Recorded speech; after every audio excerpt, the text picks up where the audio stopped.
Ladies and gentlemen, welcome back to Saturday Night Speedway, brought to you by Findlay Volkswagen at the Valley Auto Mall. For honest, reliable service, look into Findlay Volkswagen at the Valley Auto Mall for your car shopping needs. I am Warren Lycan, joined here by Sir Nine, and we are about to get started with Saturday Night Speedway number 58. Yeah, it's going to be a great night tonight as over 50 competitors are here to prove that RNG is actually a skill as they battle it out through 4 stages of competition to see who will be tonight's Saturday Night Speedway champions. Probably the best way to put it, honestly. And we are about to get started with the first of 5 qualifiers here tonight. And let's list down exactly what we have here, because I know we have Kai Red here tonight, who is our current number 1 ranked player. And you know he's definitely been wanting to get back into that number 1 spot again, or at least for another championship. You know, Kyra's been playing like every week. He always practices online as well. He's one of the most renowned racers here at Saturday Night Speedway, and he definitely wants that first place position again. Absolutely. And like I said, they're about to get started. We have Kai Red over here.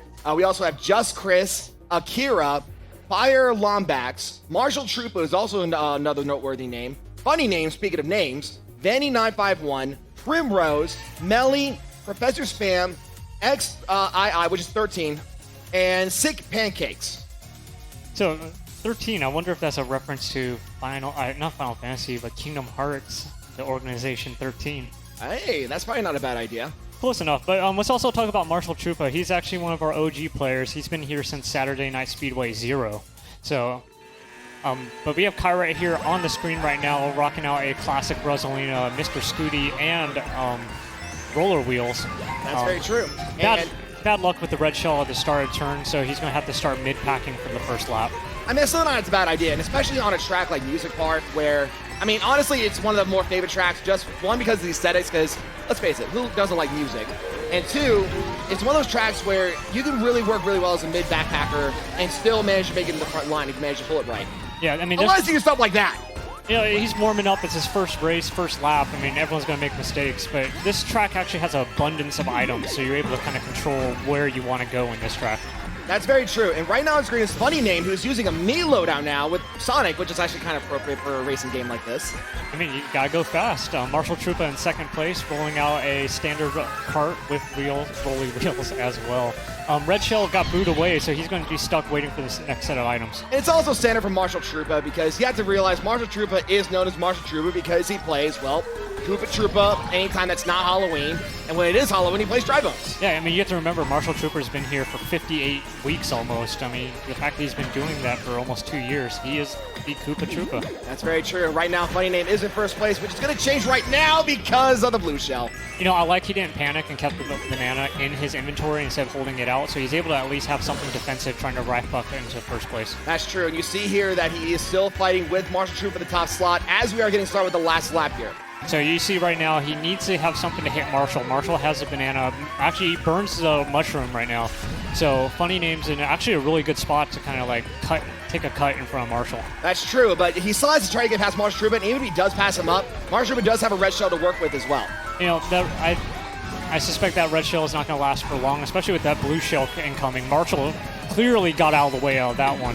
I think that's why he stepped out of the way, just so he can step out, let Funny Name take a second blue shell in this race, and then have him pass up later on like he just did right here. I mean, that's just basics of Mario Kart. If you see a blue shell, you got to know what to do with it, and clearly he totally lost track of it while racing. That's true, and even then, look at this. It is so close between Funny Name and Marshall Troopa. Funny Name does take first place, though. Second place is Marshall Troopa, and then third place is Vanny, who's also a very noteworthy name who's been really coming up in the race lately. You know, Funny Name did a great job taking that last shortcut and able to cut in front of Marshall Troopa. Even with shortcuts, there are lines that are more efficient than the others, so you want to take good lines even on the shortcuts, and that's why Funny Name took first place. Absolutely. So a great job by Funny Name and a great job by Marshall Troopa. It really was a neck-and-neck race between those two for a good majority of Music Park, with a lot of psychology behind it if you really think about it. No, absolutely. And you notice that we're actually not talking about someone, Kyret. What happened to Kyret? We need to find that out, but I had to look at the rankings they were going out. We saw that he was playing Rosalina, and I saw him get 9th place.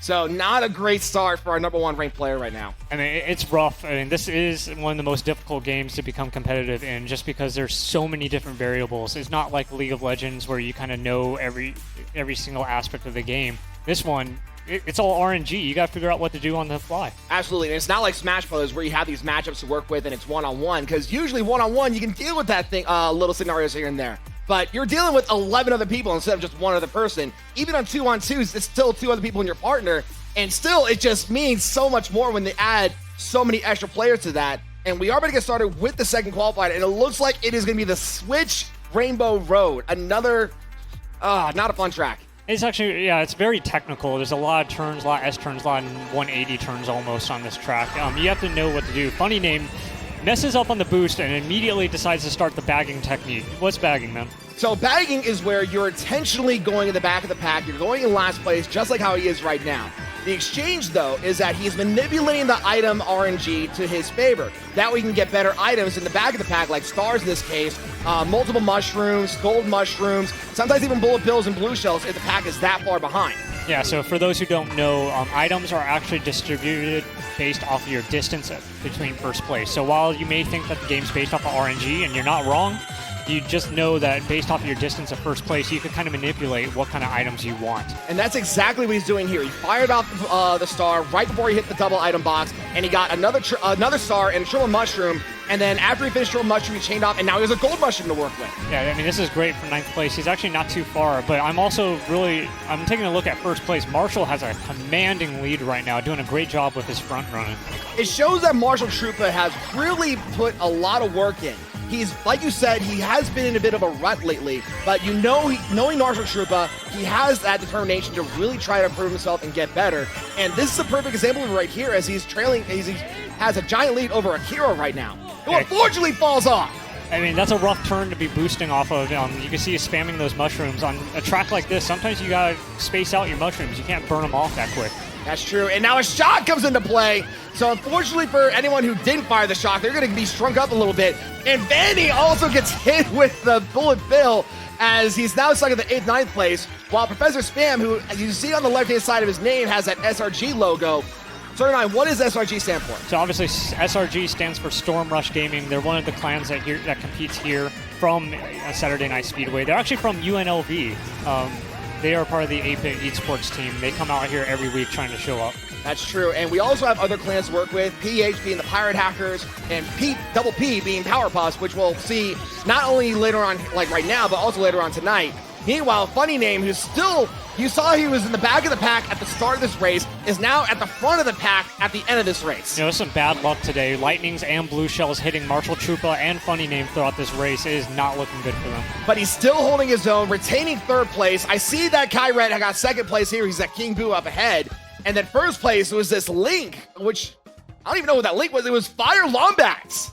Looks like we got a new player here trying to show up our regulars. I've never seen Fire Lombax or Fire before, and it's great to see him stand up on a very difficult track.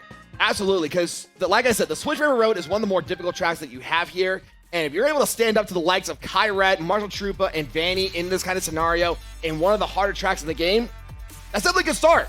Yeah, I mean, I think that's one of my favorite parts about this game is it's not like Smash Brothers where you always play on a flat track, or it's not like Fox Only Final Destination, you know, the classic memes there. You don't even get the banned tracks in this game. You have to know all 48 of them, and that's a lot to know to do well in this competition. But speaking of that, what is this competition? How do you get first place here? What do you have to do? All right, so the way this works, like you mentioned earlier, this is a 4-stage style kind of tournament, where right now we're in stage 1, which is all the qualifiers. We have 5 qualifiers where we're tonight, and this is the first one of 5.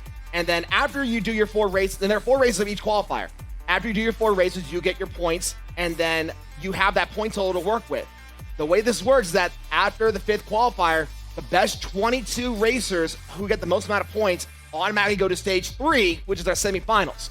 But anyone who gets 23rd to 34th goes into our 2nd stage, which is the second chance qualifier, which we'll get into later on tonight. And then after that, we will have the best 2 players that manage to get out of stage 2 to join the other 22 players in the semifinals, which is our stage 3. That's our 24 players. Once we get to semifinals, whoever does the best 6 in each of the respective semifinals goes on to the grand finals. That makes our 12 players in our 4th stage and the most difficult part of the entire SNS. Absolutely. You can see right there, Fire Lombax, learning what it's like to tail behind a player with an item is something that you don't do here. And being in race 3 of 4 of our first qualifier, you got to be a little bit more careful when you make those kinds of plays. And on a stage like this, where this is Animal Crossing Fall. So the way that, in case you guys don't know, Animal Crossing is one of those special stages where it actually randomizes depending on the season. So there's summer, fall, winter, and spring. This one's fall. And because it's being fall, there are random leaf piles lying around, and it's like a pseudo item box. You know, I actually like the fall version because it's not as technical. It's not like you're stuck in snow or anything like that. It's not plain. There's a lot of items going around. It gives you more opportunities to do well. That's very true. And right now, I mean, you can see that Kyrat's really taking this opportunity. It's still in second place, and is, like I said, he's one of our number one players. He's really making up for that unfortunate incident at Amusement Park. Well, he has that horn right now. He's going to try to tail in front of first place and take an earlier turn, maybe not boost as much, and try to get a hit in. But he actually uses it defensively, keeps third place off his back, so he's waiting for that next set of item boxes. And you saw there he was trying to snipe that first place, but unfortunately it was just a little bit too much to the right. But in exchange, he has double red shell to work with. Well, first place is about to feel the wrath of Kyrat here, and as the second red shell goes off and hits. And he is getting first place. We're about to hit the last stretch of the last lap. He has the double item box. It's going to be a coin and a bomb, so you know he's going to be begging first place right now, unless someone has a mushroom to work with, which is not going to happen here. Well, fortunately, that red shell took away his bomb, so he couldn't take away any other players or hit him with that bomb. But first place, nothing to scoff at. And still, second place for Funny Name. Also just doing a great job of surprising us. And third was Vanny. Like I said, he's been just doing better and better the more I see him play. You know, this has to be a rough qualifier, 'cause I haven't seen players like so active about their placement.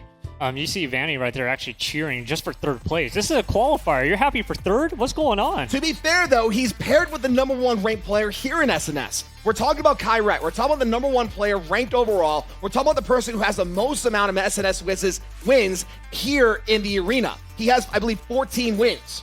That is insane. Yeah, I mean, that's pretty much saying Kyrat wins maybe, let's say, about 1/5 of all Saturday night speedways. You have a better chance of playing craps or than actually having Kyrat beat you. Go on roulette and bet it on red. That gives you better odds. Yeah, no, yeah. I mean, absolutely. So, one race to go for our final qualifier. What do you think is going to go down?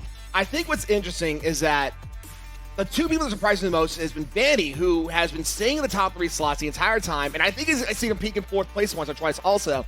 And even then, Fire Lombax, who I believe is right now in 3rd place overall in points, has also been doing a great job. You know, I was taking a look at Fire Lombax. I liked his loadout right off of the bat. You know, it was a Beetle Buggy with the roller wheels, and that whenever I see that, it's like, okay, you probably know how you're soft drifting.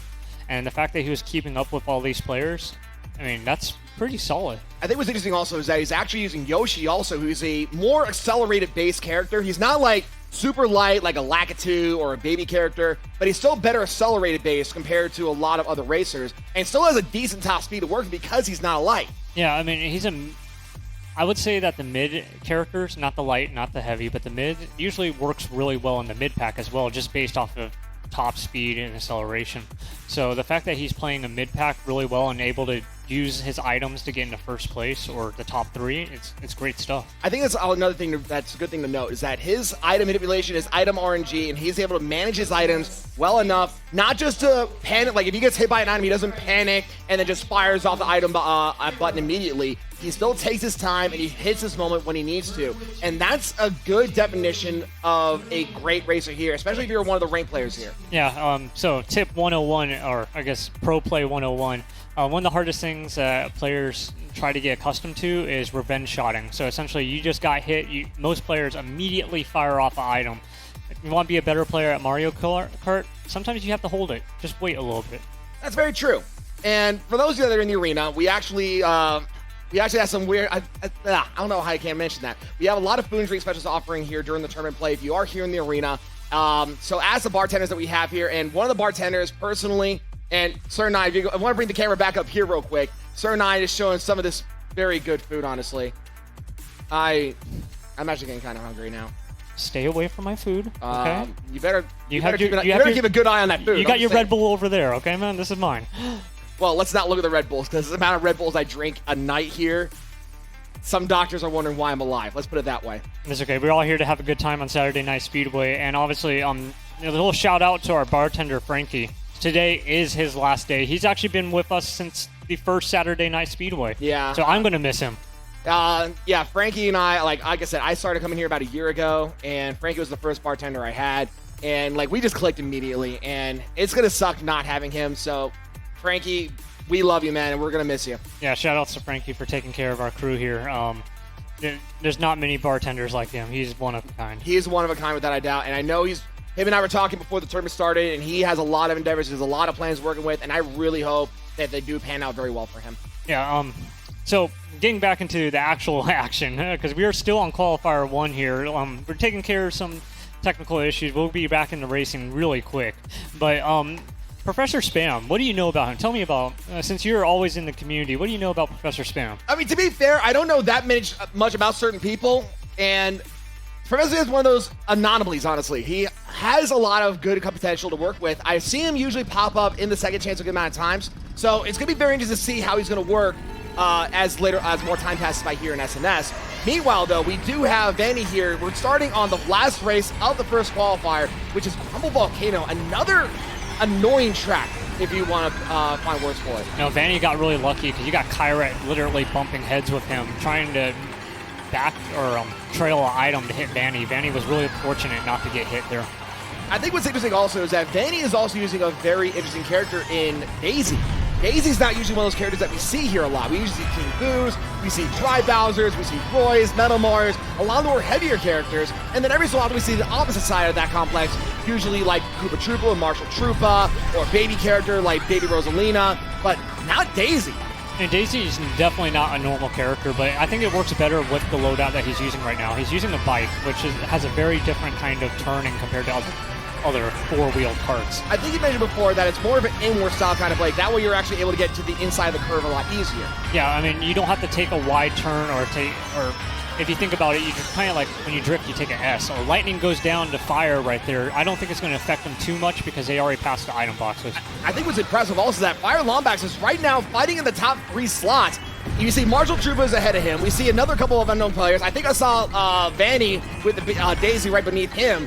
This is a big fight in the mid-pack just for the top 3 slots. You know, I like how he decided to take the inside turn instead of the outside. Yeah, he loses the double item box, but he just needed something. Absolutely. And you can also see 13 here on screen, also using one of the Koopas. I'm hard on remembering all the Koopa names. I think this one's Larry Koopa. I think this is Iggy. Or Iggy, okay. I think. I could be totally wrong. There's so many... Yeah, there's no way for me to know all the characters there. Even then, though, he's still doing a good job staying in the top 3. He does get hit by a red shell, and this is what I mean earlier about how the pack is so tight. He went from 3rd to 8th after just getting hit by one item. While Kyrat fighting for first place with double mushrooms, he's able to take the shortcut if he decides to keep them. I think he's going to burn the mushroom like he did right there. He's going to go for a double item box. It makes more sense, honestly, because he has so many people to fight with here that if he makes one mistake, he's going to the back of the mid-pack here. Well, he might go for first place here. He's going to take that mushroom cut right here on the right side. And let's see, he does cut it off nicely, and he does dodge the banana. Kyrat does get 2nd place, a very good showing. Marshall Troopa gets 1st place, and I believe that was Fire Lombax in 3rd place. Yeah, Fire and Kyrat fighting for that 2nd place right there, and they both use that shortcut. I'm not sure if you saw that. Fire came out on the right side of the screen trying to steal. I think, honestly, Fire Lombax really surprised me for this qualifier. He came out of nowhere and got, at least 2 to 3 top 3 spots right here? Yeah, I mean, I love seeing unknown players do well because one of the hardest things about Mario Kart is playing with players you never played against and not having retries. Absolutely. You're not playing at home where you could just rage quit, restart, maybe come back a week later. No, you only get one chance at this, and being able to play with some of our best players here tonight, he did a great job. Absolutely, and I think with the score he got, he should be going to the semifinals. Like I mentioned before, the qualifiers is very point-based, so you want to have usually on average in the mid to high 30s. That way you can guarantee yourself going to the 3rd stage of the semifinals. Usually if you're at the mid to low 30s or to the mid to high 20s, that more than likely puts you in the in the second chance qualifier, which we'll get into later on tonight. Yeah, I mean, based off of scores, I mean, I used to compete. I always felt safe with around 34 points. If you have 34 points, you're likely going on to stage 3, the semifinals. But even if you're a couple points below that, you're still moving on to stage 2. We call that the second chance. We'll get back to that a little bit later. Second chance is a lot of chaos also. So it's going to be one of those things where, like, if you want to go to stage 2, go ahead, but it's going to be a bit of an uphill battle if you ask me. I've always been stuck on it. And we have the leaderboards from the first qualifier. First place is Kyrat with 43 points. Second is Funny Name with 42 points. A tie for 3rd between Fire Lombax and Marshall Troopa with 40 points. 5th is Vanny with 38 points. 6th is 13 with 26 points. 7th is Primrose with 24 points. 8th is Professor Span with 21 points. 9th is Sick Pancakes with 20 points. 10th is Akira with 19 points. 11th is Just Chris with 10 points. In the back of the pack is Melly with 5 points. I mean, look at that point spread between 1st and 5th. They are definitely holding the wealth there. Kyret, Funny Name, and Fire only 3 points away from each other, and then Marshall Trooper even tied as well. Well, let's go one more further. Look at the difference between Vanny and Kyret was all of 5 points between 1st through 5th. And then the gap just jumps between 5th through 6th, between a 12-point difference between him and 13th. Yeah, so remember, the difference between 1st and 3rd place is a 5 extra bonus points. If you get 1st place or 2nd place, you're given bonus points based off that. 1st place gets a bonus 3 points, and then 2nd place gets a bonus 2. And we also have, we see here, the start of the 2nd qualifier. Let's list down who we got here. We got Sneaks, Taco Cat, Heidi Sprite, Tiny Goth Witch, Hero, Riding My Pidgey, Beastly Mustard, Burger with Cheese, GG Yoshi, Cerulean Girl, Jinx, and Cheese. Well, let's start out with the king of this qualifier. It's supposed to be Sneaks. He's one of our youngest players here, but he's actually one of our best players here.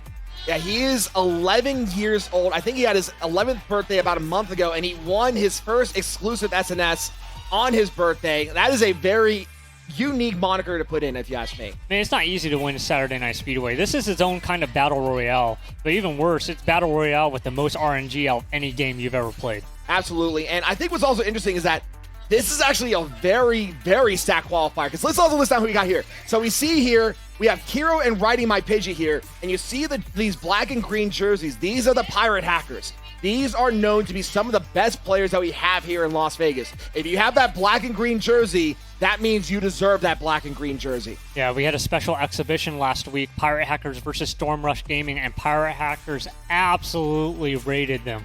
It was no contest on that competition. And I think that's what brings me to the point of how this is going to be an interesting qualifier, because we have Sneaks, Kiro, and Pidgey, and then we also have the Powerpuff representatives in Heidi Sprite, Tiny Goth Witch, and Jinx. So Jinx! Oh, you go ahead. Okay, I mean, take a look at this shirt right here, because there is no Saturday Night Speedway swag that you could buy. That was custom made. Yeah, I think Tiny Goth Witch and Cerulean Girl are wearing those shirts, so definitely a shout out for them. And honestly, those are some really nice shirts. I would not mind having those myself. That's a nice shirt. I mean, yeah, where's mine? We can purchase those now? now? Actually, go ahead. Go ahead. No, Go ahead. you take it. So apparently those are purchasable now. So we actually have these here at the arena to buy. I know what I'm doing now. Hey, I gotta go. I'll be right back. Peace. Wait, what? I'm just kidding. I'm just kidding. I won't leave you here. But So let's, like I said though, I think another thing we really need to look out for is Jinx. Because last week, Jinx came out of nowhere and just stormed everyone all the way up to the semifinals, if not the grand finals. yeah, so when you're talking about Jinx, we saw her last week, and she was playing like one of the top Mario Kart players in the world. She was taking no item shortcuts. She definitely knew her lines. Yeah, she had a bad start in her semifinal, but the way she raced and the way she played, I'm highly impressed. Absolutely, and we see here that now she has a Powerpuff Exenia next to her. That means the Powerpuffs have recruited her. I would not be surprised if they also recruited Gourmet, which I believe is her sister. You know, I think it's good that they got Jinx on the Powerpuff team, because now they have a star player to go against the Pirate Hackers. So this is going to be very interesting to see as the Powerpuffs are starting to develop more and more, because I would not mind seeing in the future Pirate Hackers versus Powerpuffs. I think that would be an absolute great exhibition, but we're here right now. Just remember, this is a free-for-all competition. There is no friendships here. You're here to throw stuff at them. You make them rage quit. Make someone have a bad day. That's true. And I think another name to really note is Taco Cat. Taco Cat has been getting better and better lately. He actually made his first ever semifinals last week, and you know he definitely wants to make it back to the semifinals. Dude, Taco Cat has been playing for like 20 Saturday Night Speedways trying to get into semifinals. He kept on getting into the stage 2, the second chance. He keeps on going in there and gets knocked out one after another. He became viral at one point on ESPN because of him getting second place in our tiebreaker. Literally right at the finish line, Knives versus Taco Cat. That is one of the most noteworthy SNSs that we've had without a doubt. And right now we're starting the first race of the second qualifier at Super Bell Subway with Riding My Pidgey on screen. Well, Riding My Pidgey trying to fly into first place here, but it looks like he forgot to attach that HM to his Pokemon. Yeah, I guess he's trying to hit more of a gust instead of a fly. Yeah, actually, you know more about Pokemon than I do. I mean, I have a Sandile on my shoulder. Of course I would know a lot about Pokemon. Yeah, I mean, I don't even think they use HMs anymore. I think it's just all TMs, am I right? Now they have TMs. Yeah, it's all TMs, and I believe now they're actually like, they're using like special like objects and vehicles. So instead of flying, they have like a Corviknight taxi for you. You know, if anything, the one thing I want from Pokemon Sword and Shield is that curry that you make with your Pokemon. That curry is actually That really curry looks so good. Oh, well, who cares? Second. Right, let's get back to the racing. Second qualifier, first race, lap 2 of 3 here. Riding My Pidgey's actually in a really good spot with 2 defensive items. And you see here, he's in first place. Like you mentioned, the 2 defensive items being the banana and a green shell. Some great defense to work with. It'll definitely block Sneak's red shell, which you fired off here. And you see he got a double item box with a horn and a fire flower as second place. I like also he's throwing those fireballs back, trying to get some space between second and third place. And he has a bomb. He's going to be very aggressive very shortly. Absolutely. And I think what's also interesting is that you look at the top 3 here, all 3 of them are Donkey Kongs. I mean, And then you see 4th and 5th being all Metal Marios.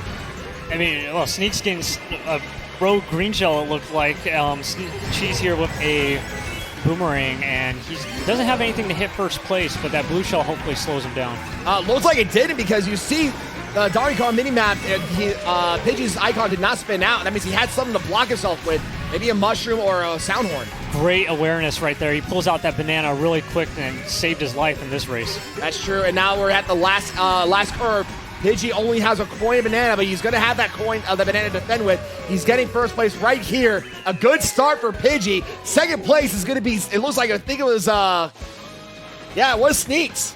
Yeah, I mean, all the Donkey Kongs getting first, second, and third in this race. And this track it's really hard to hit people in this track. You got those subways going around. You could kind of weave in between those subways and block those red shells. And third is Cheese, and I just realized Cheese just came back. We have not seen him in a while, and I saw him with crutches. I hope he's okay.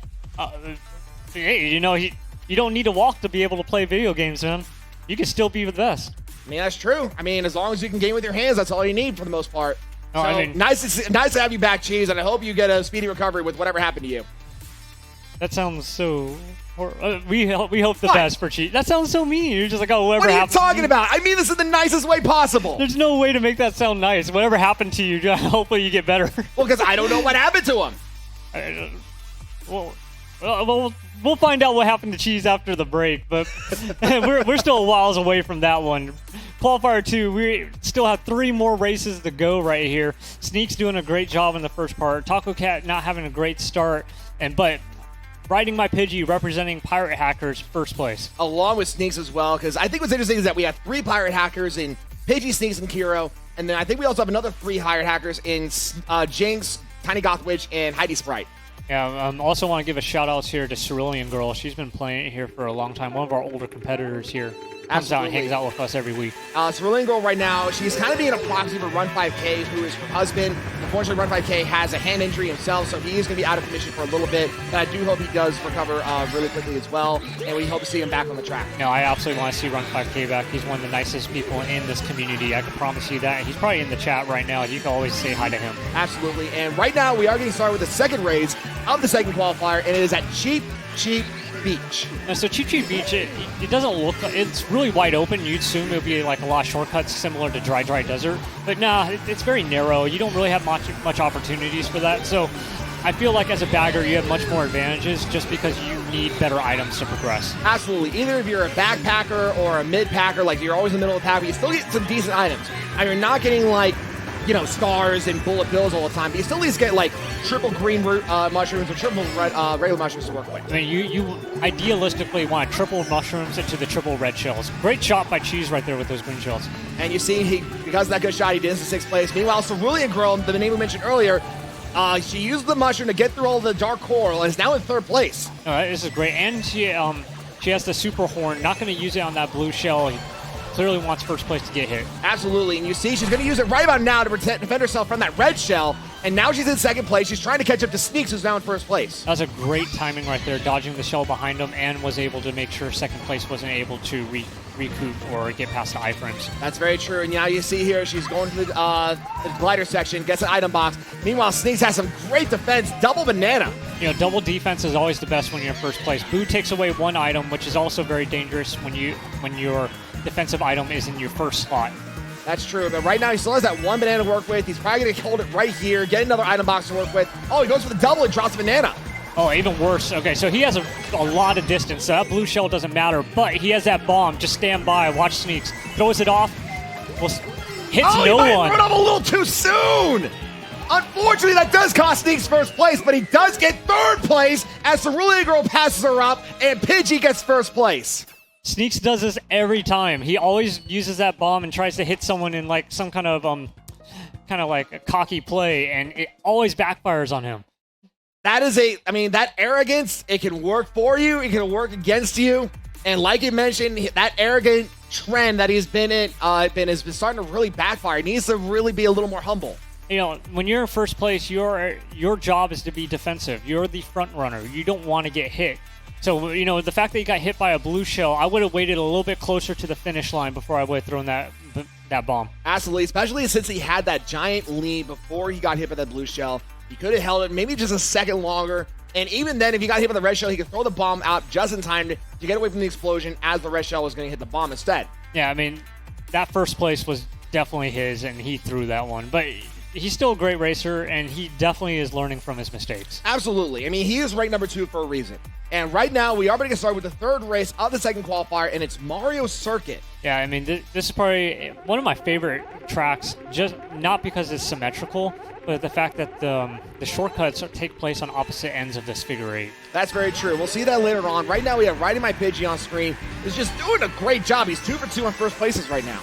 Yeah, I mean, great stuff there, but no item to defend himself. He's hoping second place doesn't hit him or something.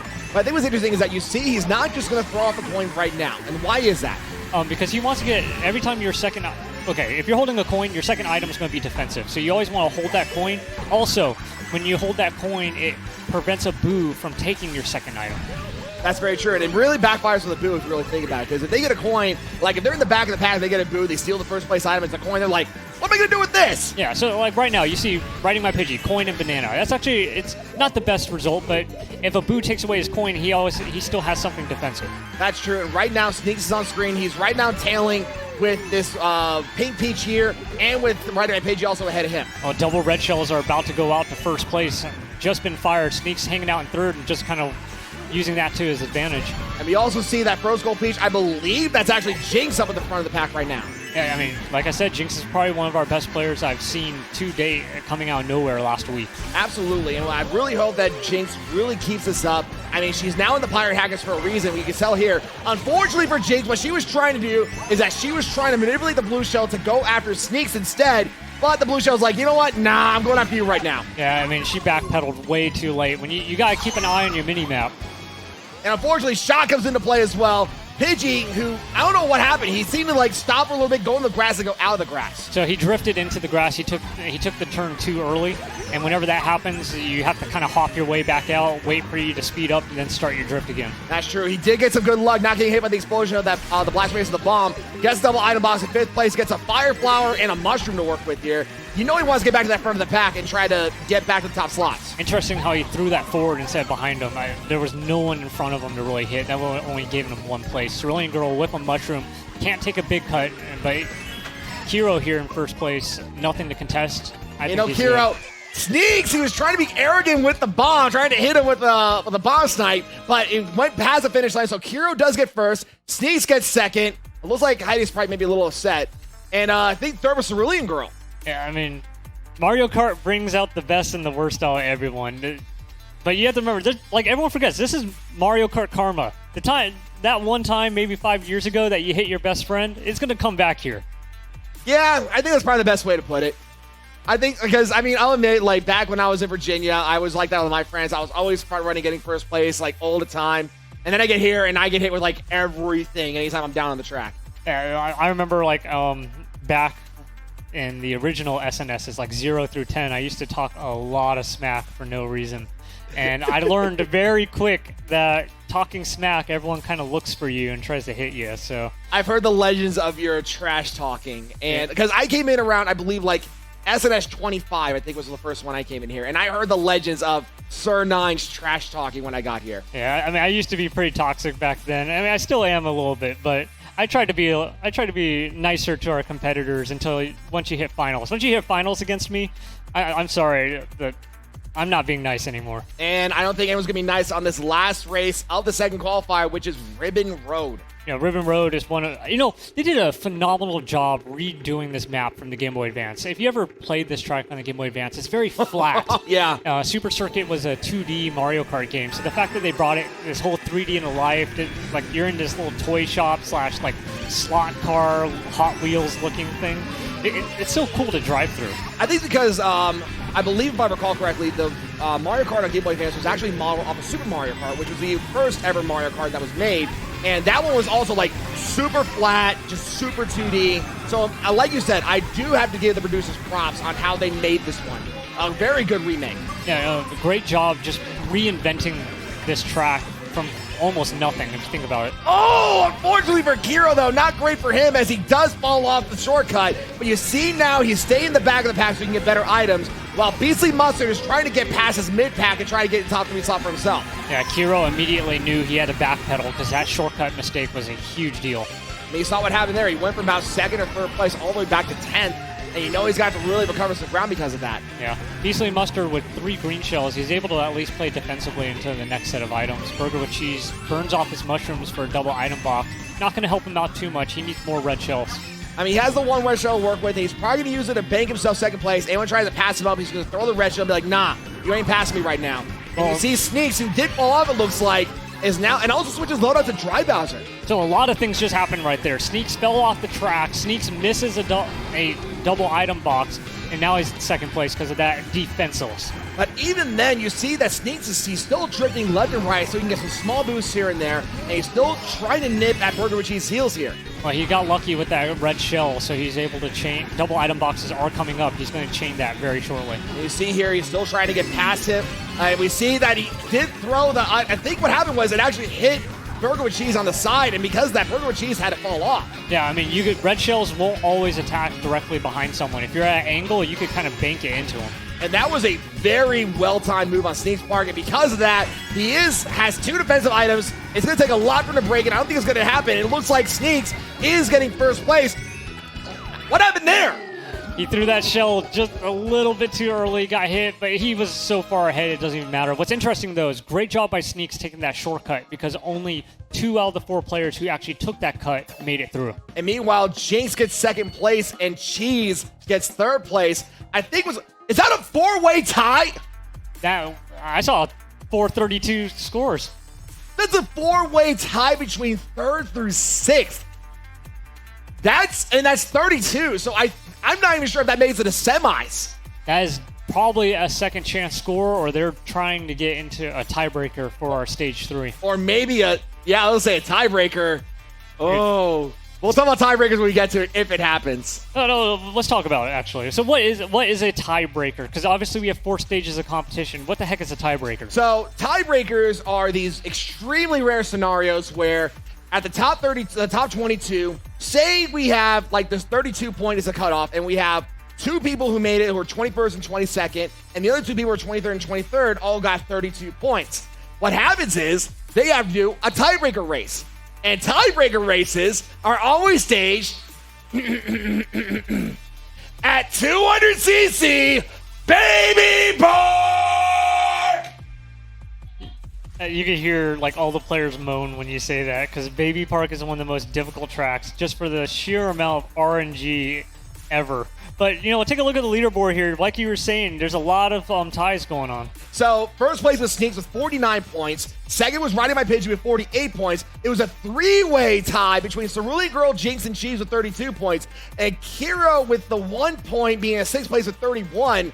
7th is Taco Cat with 24 points. 8th is Burger with Cheese with 23 points. 9th is Tiny Gawkwitch with 18 points. 10th is Heidi Sprite with 17 points. 11th, Beastly Mustard with 15 points. And back of the pack is GG Yoshi with 6 points. I think that 1 point might be the difference between semifinal tiebreaker and guaranteed 2nd chance. One of the things you have to remember is that there's only 5 qualifiers tonight. There's not 6. Usually when there's 6 qualifiers, like I said, a score of 34 would be ideal. It's going to go a little bit lower because there's less players. Is that enough? Is 32 enough? Or will it not be? I mean, that's really the big question right here. And like you said, that the lack of a 6th qualifier could be the biggest change right here. And that 5th qualifier is usually our rebuy qualifier, but we'll get to that when we get to that. Because right now we are starting with a 3rd qualifier. The biggest thing to look at here is Glitch, who is our number 3 ranked player. And we mentioned Kyret earlier and how he has the highest amount of wins here. The other person who has more than 10 SNS wins is Glitch, with, I believe, 12. Yeah, Glitch is one of the 2 players to ever hit double digits in the amount of wins in SNS history. So this is going to be an interesting one. So we have Glitch, Arrow, who came back last week and has really been doing a great job, Squidgy, DK Mama, Rob S. Max, Supremo, T-Gray, Big Fish, Blue Turi, the return of LA Cruiser, Gourmet, and It's Tito. I'm just going to call him Tito. Tito, okay, but let's go back to who you were excited for. LA Cruiser came all the way from LA to compete here in SNS. So the biggest thing to note, why I'm so excited to see LA Cruiser, is because LA Cruiser, every time he shows up here, he has been guaranteeing himself grand finals. This is a name that if you're in this qualifier, not only do you have to worry about Glitch, not only do you have to worry about Supremo, T-Gray, Big Fish, Arrow, LA Cruiser is one of those names where you got to watch out for that inkling, because he will come out of nowhere and take a top slot. I mean, this is not just a Las Vegas event. This is a national-wide event. Players fly in all over across the United States. We have had international players compete here. And this week is LA Cruiser representing LA. So this is going to be interesting. And like I said, I love seeing LA Cruiser when he shows up.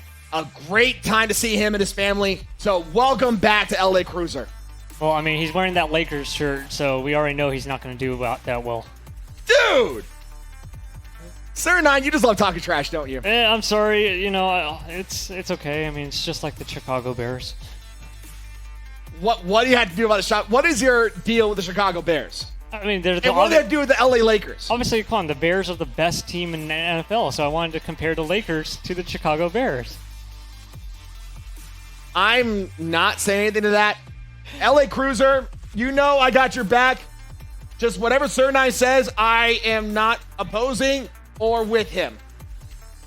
You know I got your back, though.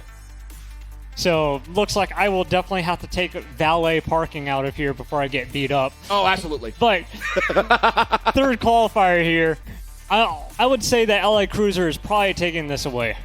I mean, you have to realize, though, he still has to deal with Glitch. Like I said, Glitch is the second highest amount of SNS wins, and he's second highest for the reason. He is known as one of our best racers, and he's also known as being one of the best baggers that we have here in SNS. Yeah, but you gotta remember that, like, Glitch plays with all of us all the time, but he doesn't play against LA Cruiser. He does online. Online's totally different beast. Let's be honest. There's a lot of lag online. I can understand that. I see where you're going from there. I mean, because like I said, when you're playing at home, when you're playing online, you could take as many mistakes as you want. You could play however you want. When you're here at the esports arena, you only get one chance. And you know LA Cruiser is going to take that chance as we're getting started here with the first race of the third qualifier, which is Yoshi's Circuit. Yeah, he has the Woomy on the Vroomy here, riding that inward bike, trying to get into first place. Messes up the starting boost, but with 3 mushrooms, he's able to take this cut. I mean, to be fair, though, Yoshi's Circuit is one of those tracks where you can start in the back of the pack, and by the end of the race, if your item distribution, your item management is well enough, you'll be in the front 3 without a doubt. Yeah, I mean, it really helps that there's that shortcut right in the start of the track, so those who are behind on the first item immediately get to jump up. As you can see right here, he was messed up his drift, or his starting boost, was in 12th place essentially, and got all the way back up to second. And you see right now, he is fighting with Glitch for the front of the pack. Like I said, these are the 2 biggest names to look out for, LA Cruiser and Glitch, and you see why. These 2 are controlling the front of the pack really well. Glitch right now, he only has so much defense to work with, but you know Cruiser's going to try to break through that. Well, I mean, Glitch is in a good spot right now just to the fact that he has 10 coins and a higher top speed than LA Cruiser, so he's able to front run, so LA Cruiser needs something to hit.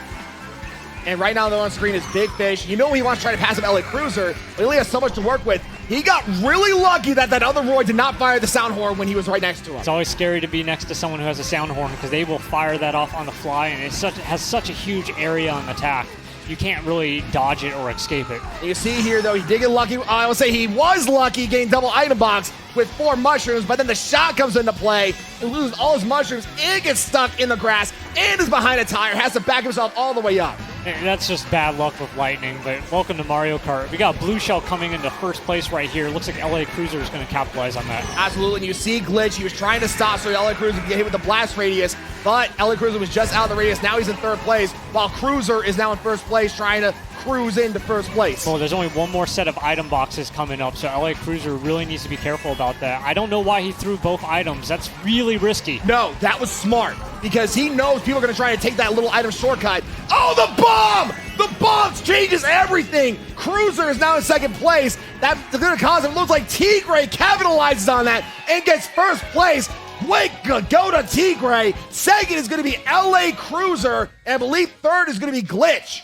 LA Cruiser, do not hold a bomb behind you when there's players around you. That bomb explodes and hits everyone. It's a lose-lose situation. Why would you want to put yourself in that kind of situation? Hey, sometimes that chaotic nature could be enough to really mess up with players, and you saw what happened there. I mean, yeah, it'll take you out, but it took out a lot of other players with them. I mean, that's one of the difficult things about Mario Kart. When is it worth getting hit compared to actually going for first place? As you saw right there, he had a bomb, and he took the hit. I mean, I think, honestly, that was more of an accidental drag. I mean, he had the bomb. I think he was actually planning to throw the bomb backwards, but Glitch ran right into him as he was trying to let go of the bomb. So because of that, it was honestly, they're both at fault, because Glitch ran into the bomb, which caused the bomb to explode, and it hit LA Cruiser. You know, I can see what you're saying. It's a double fault, because Glitch knows by now you don't trail behind someone. We say this every time. Keep off the butts of other players. But you had LA Cruiser right there holding a bomb behind you. Those things are explosive. They will hit you if you're messing around. That's very true. You see the roulette getting started with the second race, the third qualifier. It is Dolphin Shoals.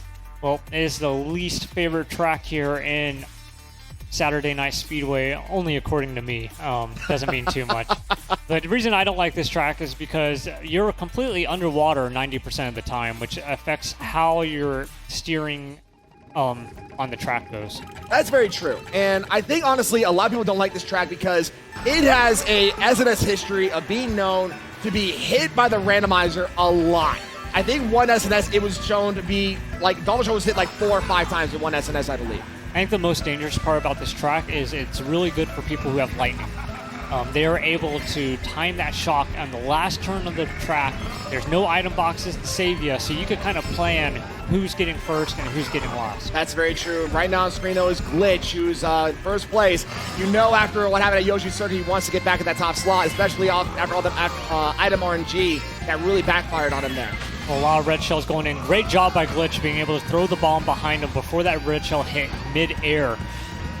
But you also, just to note, Glitch hasn't been bagging that much.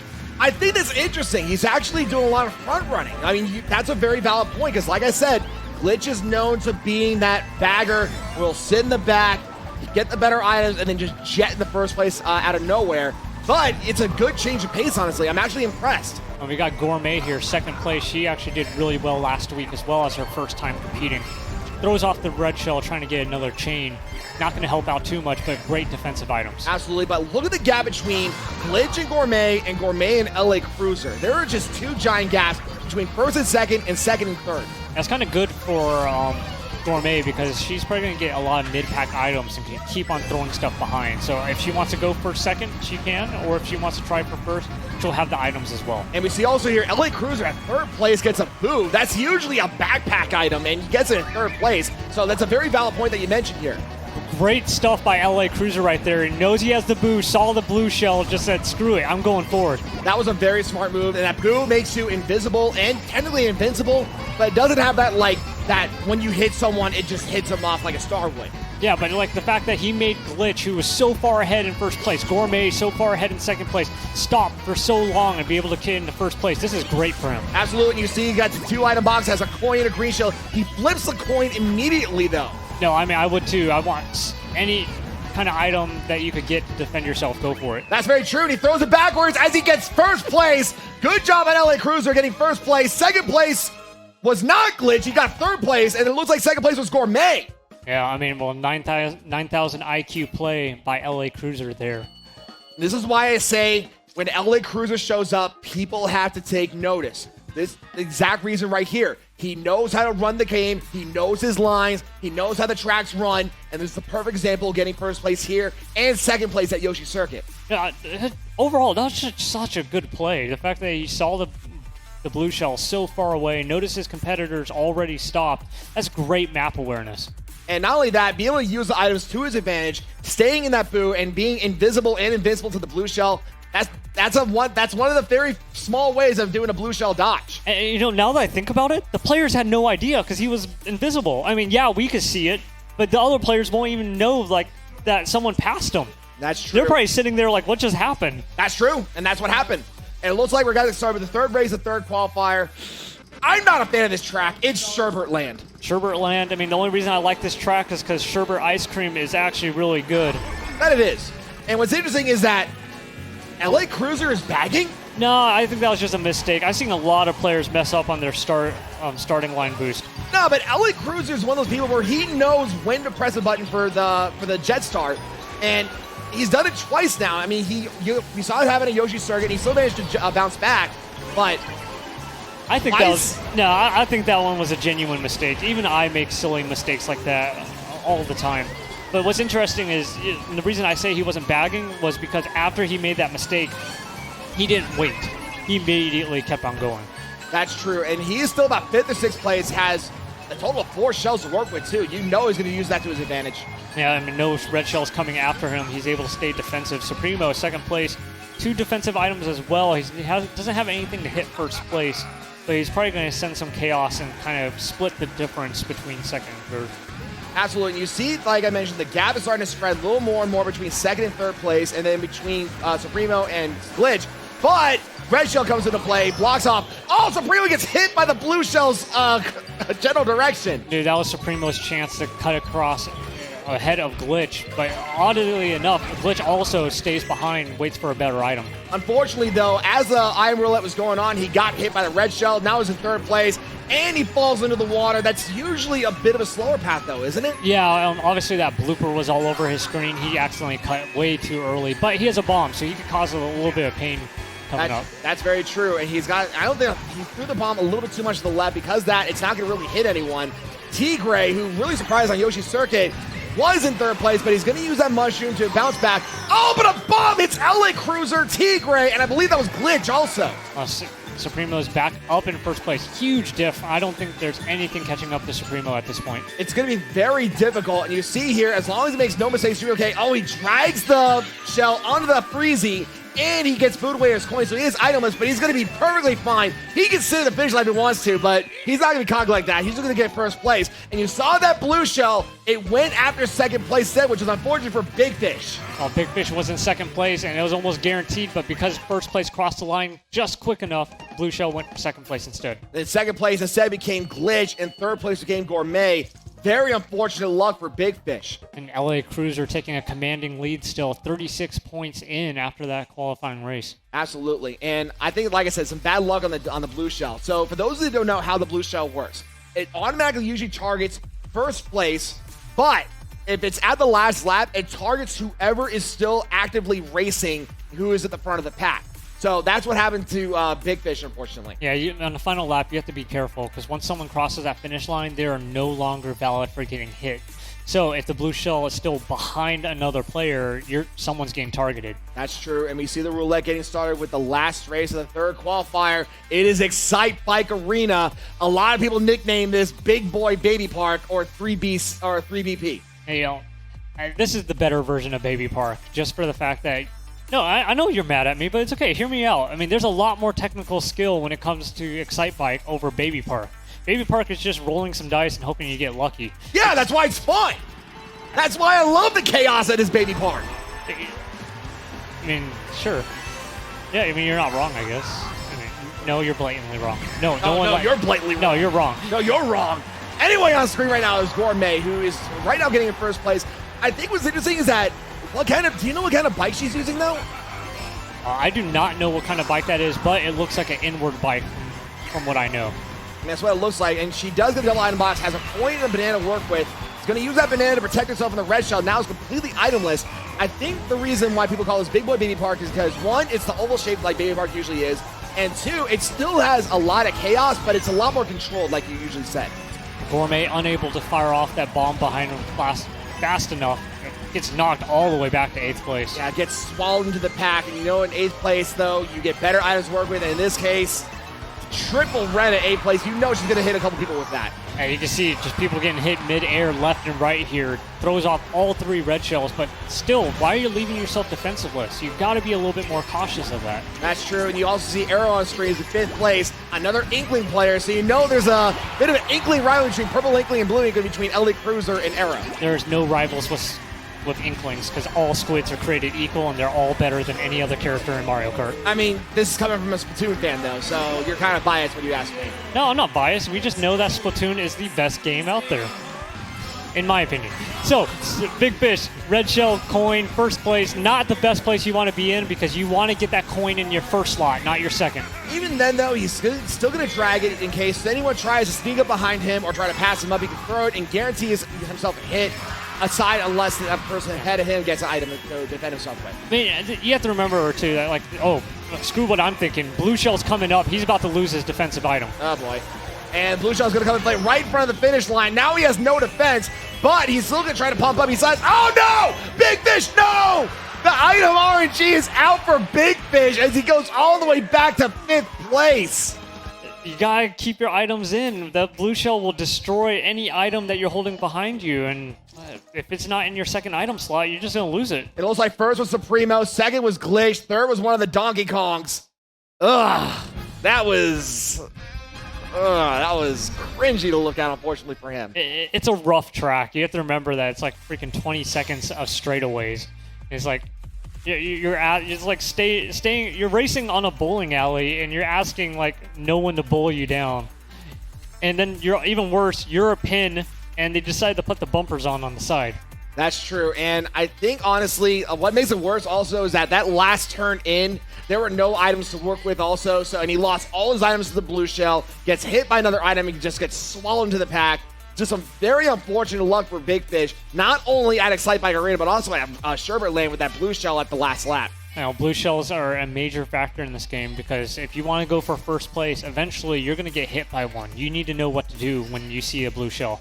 That's very true, and I think LA Cruiser, even though he was in the top 3, I think he is going to be going on to the semifinals. Just an excellent showing, like he usually does whenever we see him here in SNS. Yeah, no, I mean, LA Cruiser, there's a reason he flies out or drives out here for SNS. You know what he's doing. You know he's a great racer.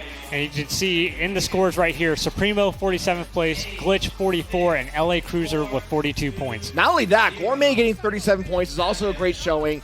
Fifth game being Tigre with 36 points. All 5 of them just a great showing. 6th is Big Fish. Like I said, some unfortunate bad luck on the last 2 races with 26 points. 7th is DK Mama with 24 points. 8th is Arrow with 21 points. 9th is Fluturi with 20 points. 10th is Squidgy with 15 points. 11th is Rob S. Max with 11 points. And Tito brings the back of the pack with 5 points. You know, rough break for Tito, knowing that you get 4 points. That's 3 last place and maybe 1 11th place. But I'm glad that Tito was able to come out here and play with us here in Saturday Night Speedway. That's very true. You also see here, we're about to get started with the 4th of 5 qualifiers. So let's list down who we have here. The biggest thing to look at is going to be Frago. Frago is ranked number 4. He has an SNS win under his belt. He has the experience to work with. We also have Free Dizzle, Sports Joey, Stevie Saiyan, Savgo, or as you like to call him, T-Savgo, Tinskew, Mr. Scooty, Dancing Parrot, Moon Princess, who's also part of the LA crew, RarXD, who's also another name to look out for. He's our Arizona representative, B Weezy, and Bear Necessities. You know, I totally forgot that RarXD comes from Arizona. That's like a 4-hour, 6-hour drive from Phoenix. So, I mean, that's not a fun drive. I've driven that all the time. I used to go to this place called Taiocon down there, and it is a miserable drive. There's nothing down there. I think what's interesting is that now we have Arizona and LA represented in this SNS. This is actually going to be a lot more of an interesting SNS than I thought it would be. I mean, yeah, this is literally, you know, we just had the Mountain West conference here in Las Vegas, and now we have our own little Saturday Night Speedway conference with our West Coast. We have our South, or I wouldn't say South, but our kind of our desert Our coast. Southwest. Yeah, Southwest. And, you know, it's really great that we have all these national players come out for this. I love it, honestly. I love seeing all these people coming out of nowhere, coming from Arizona, California, sometimes Utah, and just seeing them race here and really throws things around. And we also see with Mr. Scooty with the blue shell, you know he wants to throw that at some people in the actual game. Dude, put that shell away, man. That brings up so many bad memories. You're going to trigger someone with that. So I think what's interesting is that, well, I guess she has a Twitch channel and biffing it. Yeah, I mean, go ahead. Screw it. Yeah. Hey, Tinsku, bring it up. Bring it up one more time. Yeah, so follow her on Twitch and biffing it. Yeah, definitely follow her. She probably makes great content. No, we know she makes great content. So it's Tinsku. You know she's great. She's one of our best players here in Mario Kart as well. So definitely a player to watch out for. And Tinsku also one of the SRG. I think honestly she is one of the best members that SRG has. She's proved it during her time at the team event, being one of the higher ranked players that she had, higher ranked in her team. Savgo is going to be a name to really look out for as well. Froggo, like I mentioned earlier. Sports Joey being a good bagger as well. You got to watch out for him. Moon Princess, who, like I said, is with the LA crew, is one to look out for. RarXT, who's usually in grand finals as well. Another big name to look out for. This is a very stacked qualifier. Bear's in this qualifier, too. You know, what's actually, we were talking just about streamers. Bear UNLV, or in this case, Bear Necessities. He actually he has a bear pun every single time. I love it, honestly. They're adorable. He's actually the 6th largest Mario Kart streamer in the nation, so definitely check him out as well. And one thing I heard actually is that the Pirate Hackers actually recruited Bear, so now Bear is part of the black and green that is the Pirate Hackers. That is news to me. That is a big name for the Hackers to get, and congratulations to Bear for being now part of the Pirate Hackers. I feel bad for Storm Rush Gaming. They got to get some players onto their team so they're able to compete against the Pirate Hackers. You're telling me. And right now, we are getting started with the first race of the 4th qualifier, which I believe this one is Royal Raceway. We're starting with Froggo on screen. Yeah, Froggo, thank you very much for using the Inkling as obviously the best character here in Mario Kart. Don't at me. But I think what's interesting is that a lot of people are starting to adapt to the Inkling. I mean, it started with LA Cruiser being the dark blue Inkling, Arrow who has the purple Inkling, now Froggo who has a cyan, the cyan light blue Inkling who just dragged the late but gets hit by the red shell in exchange. A great play followed by a just unfortunate incident there as he was able to draft behind a player, get enough speed to cut and drag an item behind another player, but left defenseless. He was shot with a red shell midair. And right now on the screen is Free Dizzle. I think what's interesting about Free Dizzle is that before we were starting SNS, I'm usually down there also racing with them and doing a lot of friendlies, talking a lot of smack because that's what I do. That's what Warliken does. Free Dizzle is one of those players where he actually does a really good showing on the friendlies, and I really think he's one of those things to really look out for. He's one of those dark horses, if you ask me. No, I didn't get a chance to play with the friendlies, so I'm all of believing in you on this. Free Dizzle right now, 6th place, but no items. What's going on here? But that could change because right when you land, you have these item boxes to work with, and depending on how Froggo and whoever's up in front of him get these items, he's going to probably get a double item box on the right. There's a lot. 5th and 6th place not having an item behind him or no defensive item. That's really scary. That's true. Meanwhile, Tinsku is on screen in 1st place, and that's very impressive. Tinsku's in 1st place, but unfortunately, Blue Shell's coming into play, and Bear, who's this dry bouncer that's coming up, is passing him up here. Well, at least Tinsku has a defensive item, so she's still able to stay in 2nd place and wait for that double item box.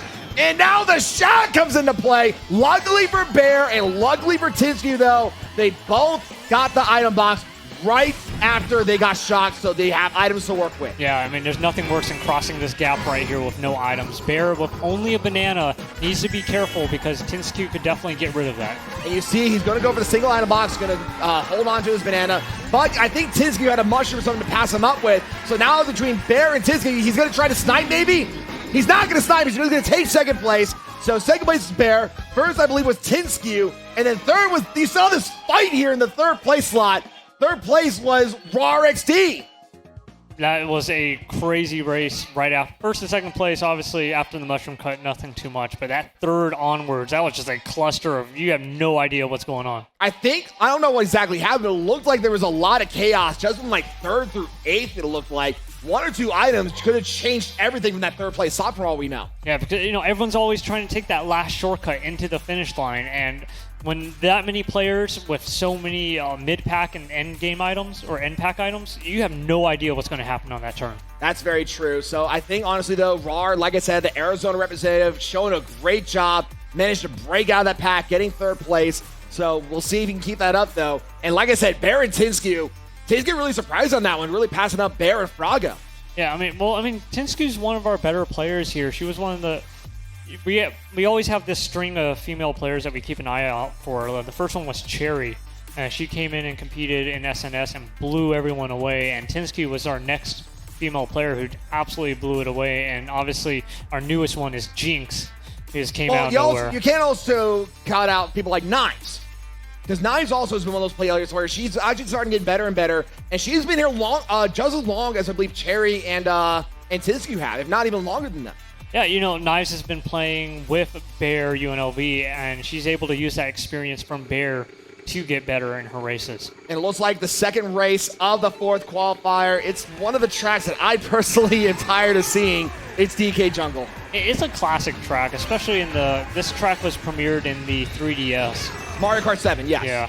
So, but Tinsky getting hit on the first item, it always sucks getting hit on the first item because you can't do much. You're just kind of racing. And it didn't help also that she only had a coin to work with, so she didn't have anything to defend with or to catch up to, or get a mushroom to catch up with. She literally has to just go in normally here, and she got screen out items as well. Yeah, Tinsky's going to have to wait literally half of an entire lap just to have a single item. Meanwhile, Free Dizzle's on screen in 6th place. Like I said, I don't know where exactly he was. He probably was part of that chaos in the pack. He got very lucky as that second item box respawned literally right in front of him. Has a mushroom and a fireflower to work with now. It's very dangerous to have so much fire on that shortcut. Did a great job cutting someone off from that cut. It looked like Bear got hit right when he was about to hit the jump. It looked like Bear actually fell to the mid-back power to the pack. I like how Free Dizzle decided to hit people instead of go for the cut.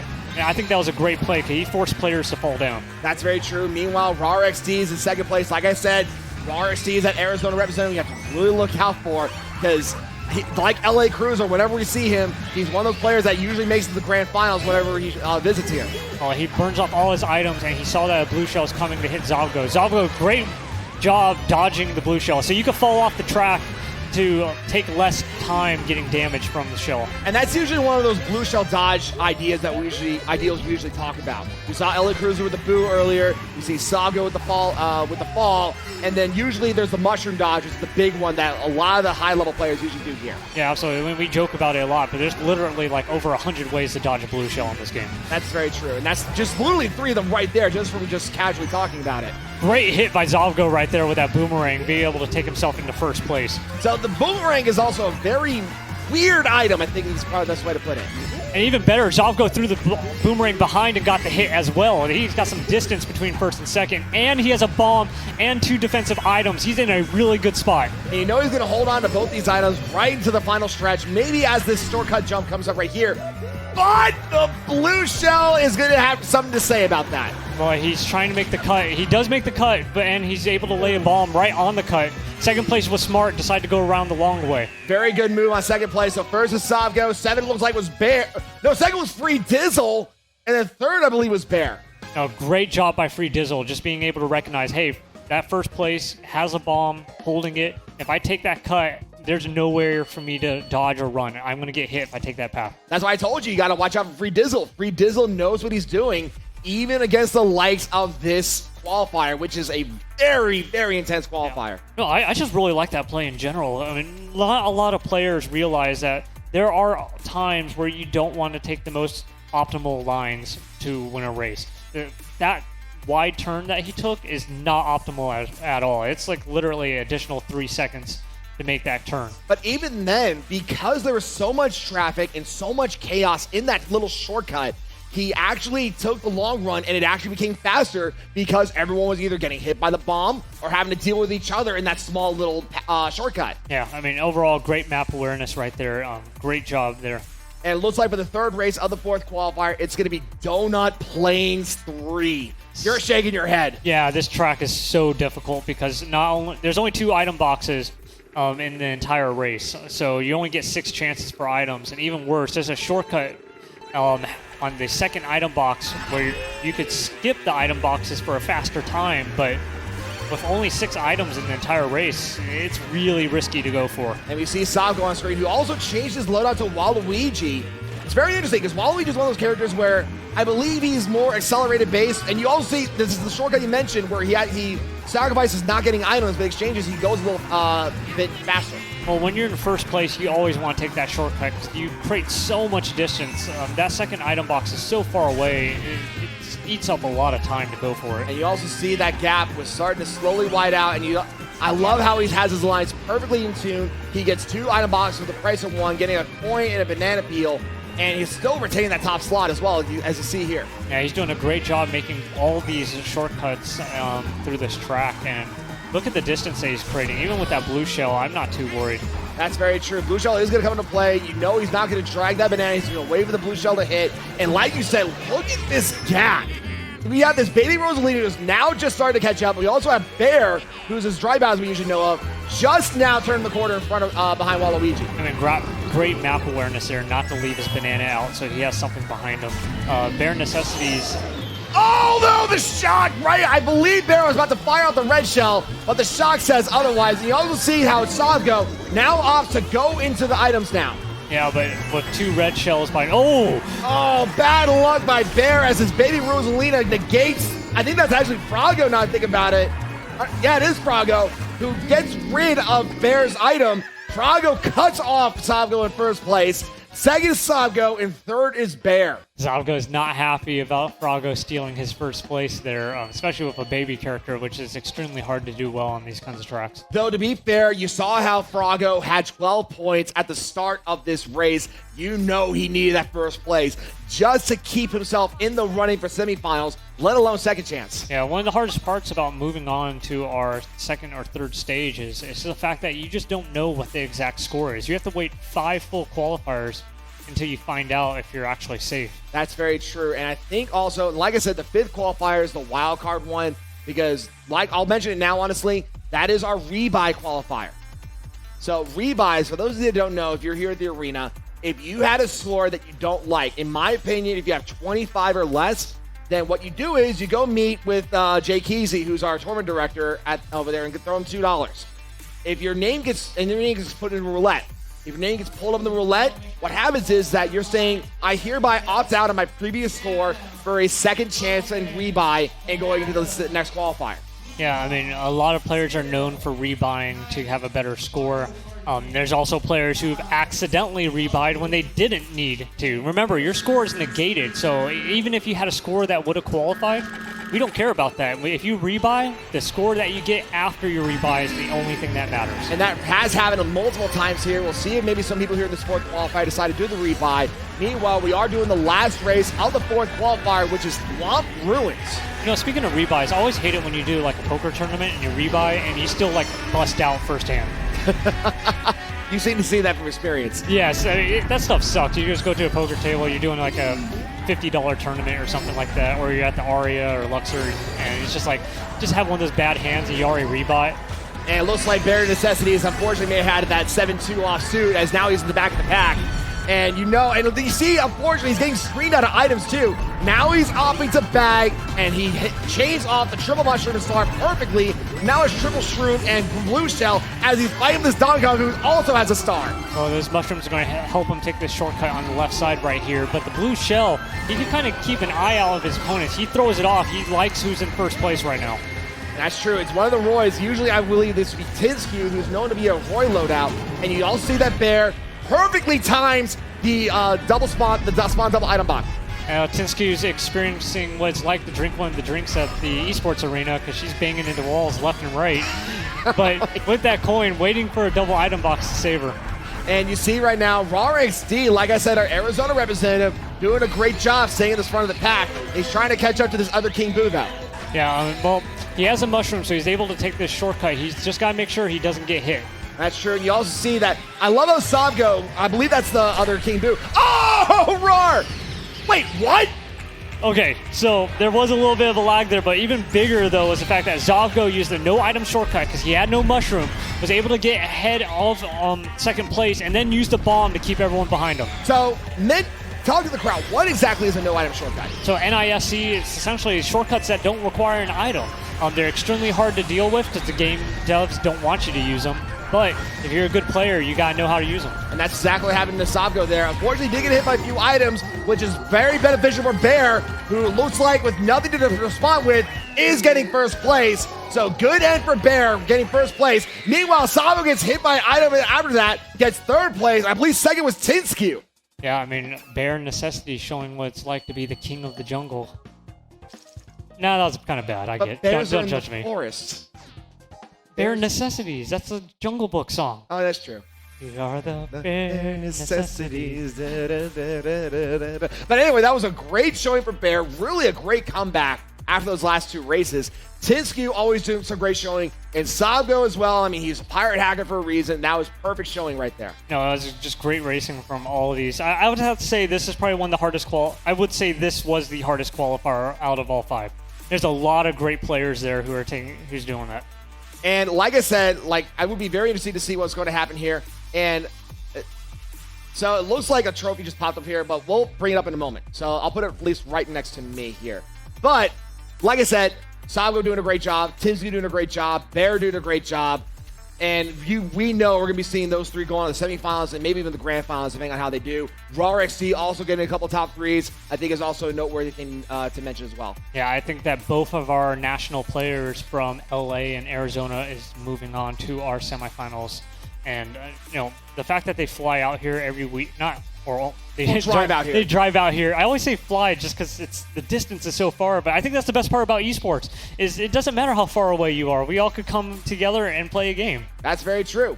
And we also see that the 5th qualifier is getting set up right here. And like I mentioned, that's a rebuy qualifier. We'll get into that in a moment, though. And I'm really interested to see who's going to be going into this roulette for the rebuy.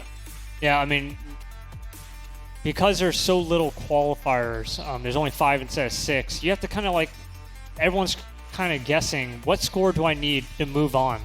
Well, we have the scores here. It looks like first place is Sabgo with 49 points. Second is Bare Necessities with 46 points. Third is Tinsky with 42 points. Fourth is Free Dizzle with 36 points.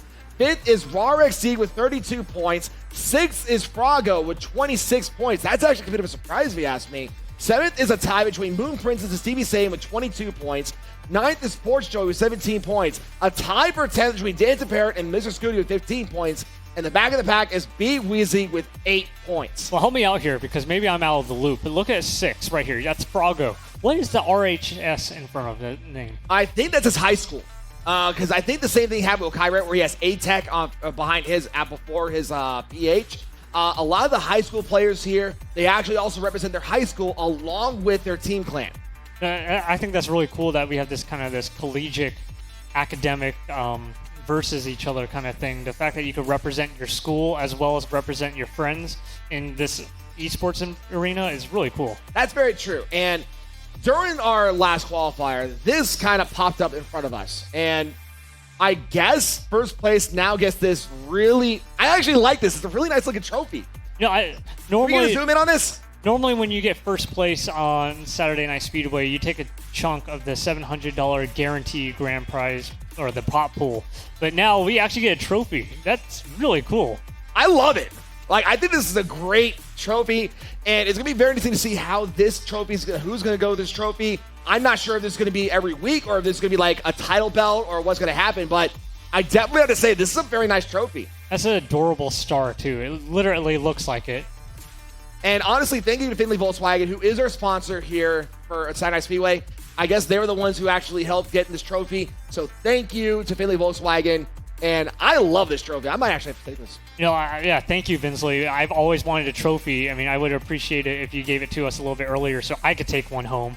But now I'm up here in the casting booth. But maybe I'll come back down there one day and take a trophy for someone. And we are about to start with the 5th qualifier, which is going to be our rebuy qualifier right after a quick commercial break. We will be right back with Saturday Night Speedway, brought to you by Findlay Volkswagen at the Valley Auto Mall.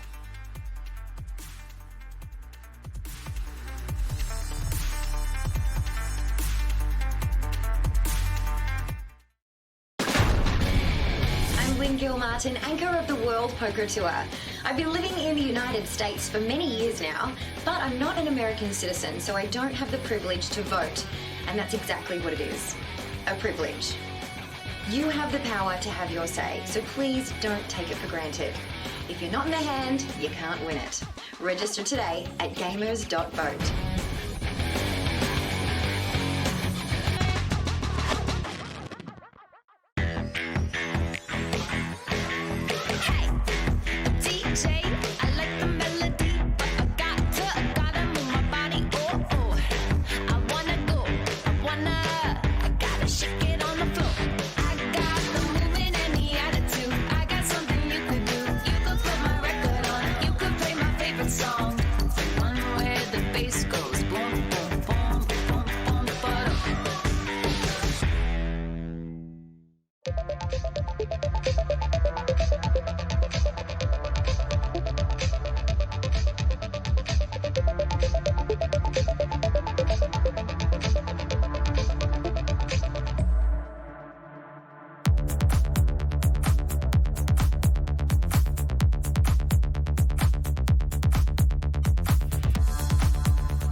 Ladies and gentlemen, welcome back to Saturday Night Speedway, brought to you by Finley Volkswagen Valley Auto Mall. I am Warlike and joined here by Sir 9, and we are getting started with the 5th qualifier of, I guess, now 6.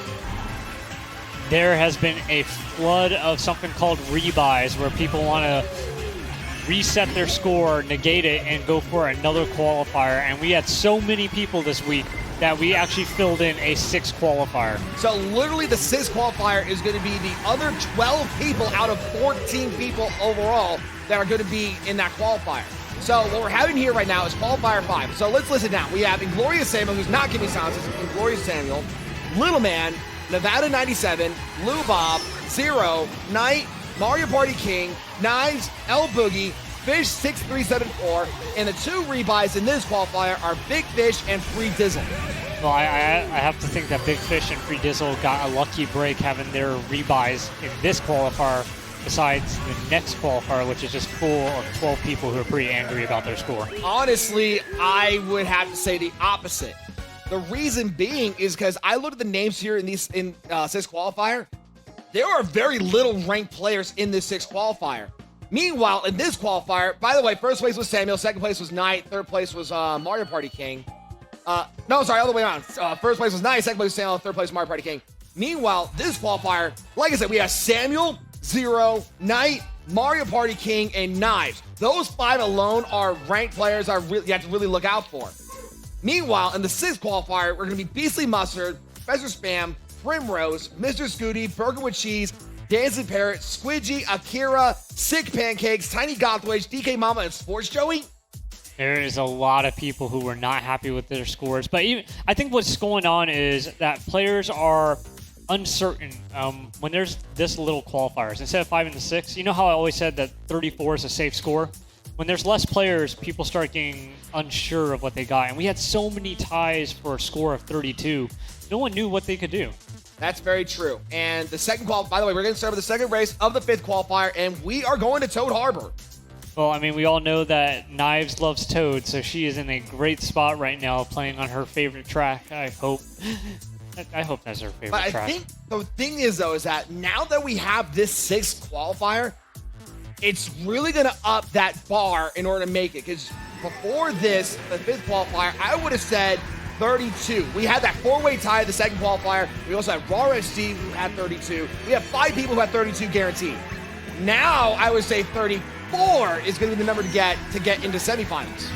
Yeah, I mean, 34 is not an easy score to get, and especially with so many players who have warmed up with 4 races and they're about to go another 4, it's going to be a much more difficult 4 races for them. But we'll worry about that when we get to it, because right now we are getting started with the 2nd race of the 5th qualifier, and we just saw Knight. Unfortunately, I think that was MPK who got hit by that green shell. That was a great bank shot by Knight, being able to time when to throw it on the wall so it would hit Mario Party King. And a double item box grants him a mushroom and a red shell. You know he's going to try to catch with this Donkey Kong up here. What was that? Huge misplay by Knight. He drifted way too early, landed on the grass. You can't drift when you lose speed. So when he lost his speed, he just ran right into the trolley when he was trying to go past it. Well, even then, he got the no item shortcut, cut into the grass, and it now has the items to work with. He's trying to pass up Mario Party King, who he knows is Dry Bowser here, currently in 3rd place. Yeah, and he opts for a double item box on the slower path. Nothing too wrong about that. He has 3 green shells. He's likely going to throw it backwards or try to keep it defensively. He's going to have to burn them eventually because he has 3 mushrooms just sitting there doing nothing. And we know, I mean, honestly, I thought he was going to be a bit more conservative, but he does bank one of them onto Knives, which we know is playing that Waluigi now. But the shot comes into play before he fires off the mushrooms. Everyone's not happy about that. There's not a lot of item boxes on this downhill section, so everyone's kind of running defensiveless. But Mario Party King is still staying in 2nd place. Meanwhile, I believe that's going to be Inglorious Samuel, who's in 1st place right now with just a wider and wider lead. So it looks like he may have actually fallen off or something. Oh, never mind. It was just an update on the mini-map. Yeah, so Inglorious Samuel is known for his front-running skills. And the dangerous part about playing against Samuel is, remember how I said, items are based off of distance, not place. So the further he gets ahead, the more chaotic items the people behind him are going to get. Speaking of chaos, that blue shell's coming to play. Mario Party King is 6th place, getting a golden mushroom. There's a perfect example of that. Samuel, it looks like he is going to take that blue shell hit. Guy's going to lower it, but the shot comes back again. Lightning strikes twice in this race. I mean, Lightning strikes 3 times! what is going on here? And, you know, Mario Party King, poor guy having a little thundercloud on his shirt, having to experience what it's like to take his own medicine. But it looks like Samuel just had enough to storm through all that lightning, gets first place. Second is Big Fish, one of the 14 rebuyers. And third is going to be Free Dizzle, who's the other rebuyer in this qualifier. You know, there was no telling what was going to happen there. We normally only see one shock at most in a race. Two of them were back-to-back. That triple shock really... That was insane. No one was ready for that triple shock. I wasn't ready for that. And what do we call that? Do we just call it a thunderstorm? A turkey? A turkey shock? Yeah, turkey shock. I don't know. What else comes in threes? The three musketeers? The three shocks, I guess? I don't know. Best way to put it. But that was brutal. Wow, that was... Well, I think that's a perfect example of what you mentioned earlier on how the further you are from first to second, the more chaotic the items pop up. Samuel had this giant lead for a good majority of that race, and because of that, the item RNG was so chaotic that the three shocks came up. I mean, I don't think in any SNS history race I have ever seen three shocks in one race, especially two back-to-back like that. I think I've seen happen like we're back-to-back, but not three shocks. But it looks like we're about to start with the third race, and we're going back for the second time tonight to Yoshi Circuit. Well, I mean, Yoshi Circuit is a classic skill-based track, and also baggers really love it. And once again, that first shortcut helps out people in the back of the pack because they immediately jump to the front. Absolutely. Usually if you're in the big back part of the pack, if your item is a mushroom, that cuts through a good portion right here. Free Dizzle currently on screen. Unfortunately, is not part of that luck. Has to use triple banana to try to keep yourself in that front of the pack. Well, I mean, at least he has bananas revolving around him, so if anyone tries to cut ahead of him, like that red shell is able to protect him. He also had dragged off that Wario, unfortunately for him, but he did get screened out of items and hit the barricade, so he did slow down his momentum a little bit. Yeah, huge misplay, and he's not even able to cut through the grass now, so he had to take a much longer path. Oh, not only that, he gets dragged by that Donkey Kong's triple green shell, so now he's even further back. He's trying to recover through this mid-pack. Yeah. Bad plays or misplays always change into multiple things. Usually, like, you hit the grass, that means you fall behind, someone drags an item behind you. It sucks to make those small little mistakes. That's true. Right now on screen is Knives, who unfortunately got hit with a red shell as she fired off the mushroom. That's a very unfortunate stroke of luck for her. Yeah, she should have just waited for use the mushroom on the cut. There was no reason to use it that early. I agree, honestly, but now she's still trying to bounce back. She's still stuck in this mid-pack, though. She needs to really break out of it. And look at that Bullet Bill racing all the way up to second and first. Also, Knives got Bullet Bill as well. So, and just Samuel is so far ahead that second place has a Bullet Bill. That was insane now I really think about it. And not only that, Knight was at second place. We hit that double item box against Triple Mushroom. That's a mid to backpack item. Look how far ahead he is. He has like 3 to 4 turns. Like, at this point, and then Knight gets the unfortunate just random green shell of being that far behind. It's just bad luck for everyone behind. Well, this goes back to what I say when I say that Samuel has been one of the most dominating racers that we've had here in SNS.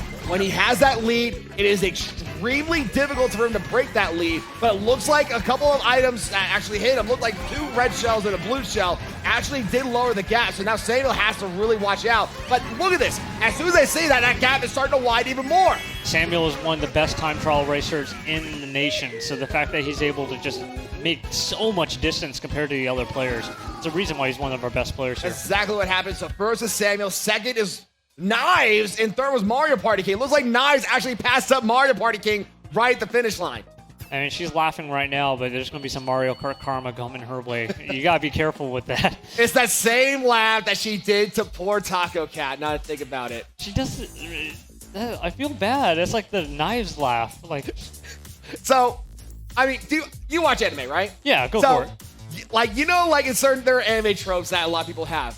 Anytime I see her laugh, it reminds me of like the rich girl laugh. The oh yeah, I love that. That's some Idolmaster Iori right there for anyone who actually watches that anime or plays any of those games. But or the Japanese Frieza laugh. Oh yeah, that's like a classic like cliche in anime, just to be able to see they put their hands up. They're like, whoa. I think that's exactly what Nai's had right there. It's like her style of the Ojo laugh. You know, oh my gosh, like now I want to start making memes on her. There's an unofficial Discord, and Knives has been, she's actually one of the sub-moderators that takes care of this unofficial Discord, and what she did was start making emotes of all of our players, shoving it into the Discord. So That's true. And right now for the last race of the 5th qualifier for the second time tonight, it's Royal Raceway. Hey, I mean, Royal Raceway is a staple track back in the Nintendo 64 days. The only thing I don't like about this track is you just can't explore the castle anymore. I was going to say that if you weren't, honestly, because I had to agree with that. Like, why can't you explore the castle again? Probably, I don't know.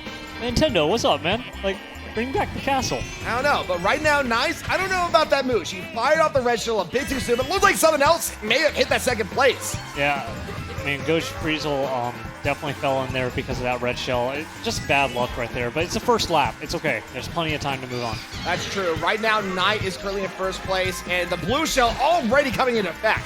Yeah, I mean, Knight's going to lose his defensive item as well. He's hoping that he gets something, but he's probably going to get a coin. And that's exactly what happened. So, unfortunately, like you said, he did lose his green shell because he was dragging it out. Blue shell does blow up any dragged items, and he had to throw out that coin, but he still has 10 coins to work with now. You know, Knight he actually enjoys racing in real life. So he's actually more of a time trial based player. So being front of the pack is great for him. So it's interesting because we have two good front runners in Knight and Samuel in this qualifier. And seeing both of them in action, we saw what happened with Samuel when he gets the lead. If he has the lead, it's very hard for him to lose that lead. Well, right now, it's pretty scary what's going on right now. Because you look at first, second, so far ahead, but look how far behind last is. Well, not only that, the shot went into effect, and I saw like 3 people just stop right in that middle of the air. If you get shot in the air, you have to fall all the way straight down, wait for Lackey to pick you up, and it takes away another 3 points. On top of the 3 points you lose from the shot. Well, interesting that Knight pulled over to the side. That did not look like a misplay. He saw that blue shell way ahead. Great play by Knight. Very smart, and unfortunately for Sam, he does get hit by that, and he gets hit by the star! It looks like Big Fish is going to capitalize on that now as in first place. I mean, fortunately, Samuel was able to save his defensive red shell. Big Fish blocking a red shell too, left defenseless. He's begging for something good on this double item box. He's got to watch out because any red shell or anything like that really could have cost him a lot of time. But now he's got the double item box to work with, probably being coin and 1 defensive item. That's exactly what it is. Yeah, it's the final stretch as he's approaching this final turn, and I don't think anything's going to contest him right here. So it looks like, and with nothing to contest him, Big Fish getting first place. I'm not sure where he was point-wise, but that was definitely going to be good for him. Second place is going to be Samuel, and it looks like third was Knives. You know, Knives is doing great this qualifier, if you noticed. Like, just great plays all around. She's gotten a lot better, and with 34 points, I want to say that'll actually put her into semifinals. 34 is a safe score. That's my safe score. Every time I got 34 when I competed, I was happy. So, I mean, even with all these rebuys, I think 34 is still a safe score. That's very true. So with 34, that's going to be a great job for Knives. That's going to put her on the bubble, if you ask me. But because usually I would say 35. I will go 1 point higher because that 1 point can make a lot of difference. But Samuel, I think he has the overall point score total. I think it's the highest score point total right now. Yeah, I mean, Sam overall every week just blows us away. And he doesn't even have the opportunity to compete every week. He's usually traveling internationally and such. So the fact that every time he does come in and just destroys the competition, there's not many players that are able to do that. I mean, there's a reason why I say I always praise Samuel. It's because he deserves it. He's always been, ever since I started commentating back in September, every time I see him race, he does an incredible job. He surprises me more and more on how good he is. And there's a reason why, because he deserves it. Yeah, I mean, you have to remember that in the end, Mario Kart is a racing game. The only reason there's items is to make players either gain time or lose time for their final score, if you think of it like that. That's very true. So the items do help, but if you can have a good racing line, as you saw with Samuel, it doesn't matter what the items do to you. I mean, Samuel, he knows his lines. That's why he is known as one of the better players in the U.S., let alone here in Vegas. Yeah, I mean, he's absolutely phenomenal. And the fact that he's a free agent when it comes to being on a clan or anything like that, it is great to see Samuel be a solo player. And speaking of the scores, now Samuel, look at this difference between first and second. First is Samuel with 34 points. Second is Knight with 38 points. That is a 16-point difference. Third is Big Fish with 37 points. That rebuy definitely paid off for him.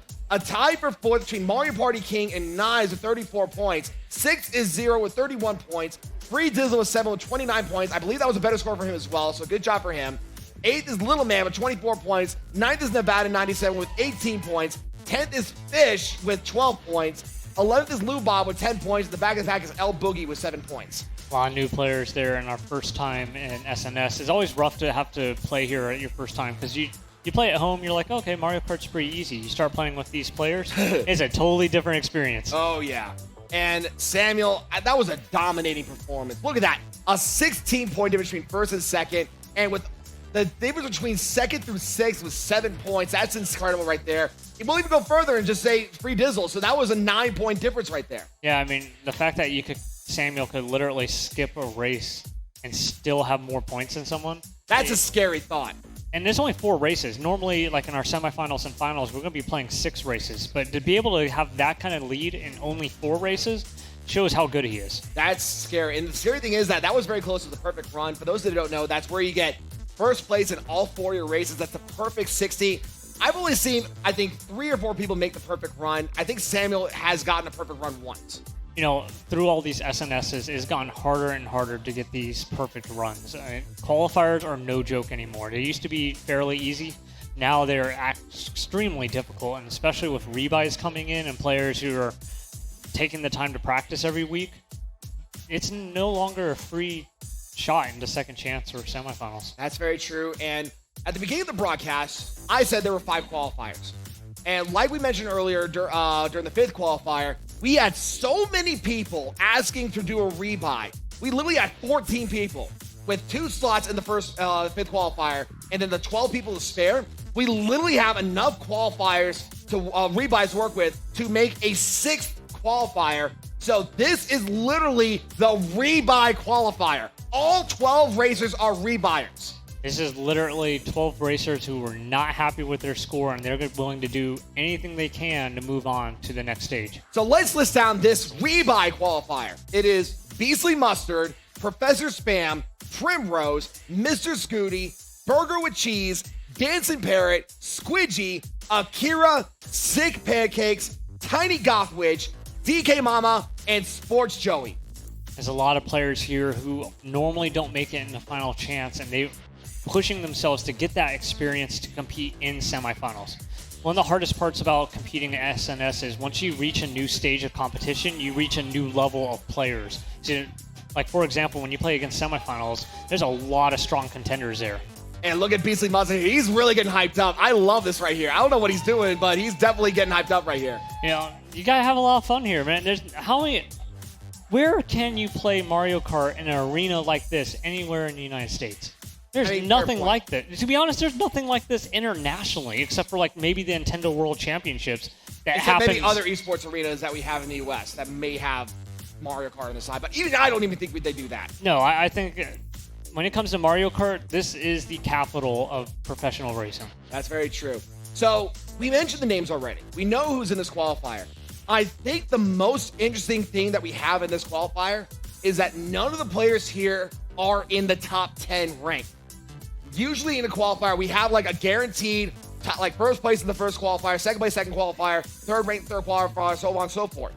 This one is literally a lot of people with a lot of potential to work with or are in the lower part of our ranks. So this is a big, big opportunity for all 12 racers here. Yeah, I mean, it's really hard to get to that top 10 ranked because a lot of the top 10, they come here weekly. And for those who don't know how rankings work, you get points based off of your placement. The camera works, Squidgy. This camera works. You're on. Did you just say hi, Mom? Probably. Well, hi, Mom, for...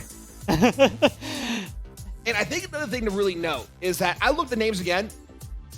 We have, representing the Powerpuffs, Primrose, Squidgy, Tiny Goth Witch. Yeah, those 3. And then for the Storm Rush, we have Beastly Mustard, Mr. Scooty, Burger with Cheese, Dancing Parrot, and Sports Joey.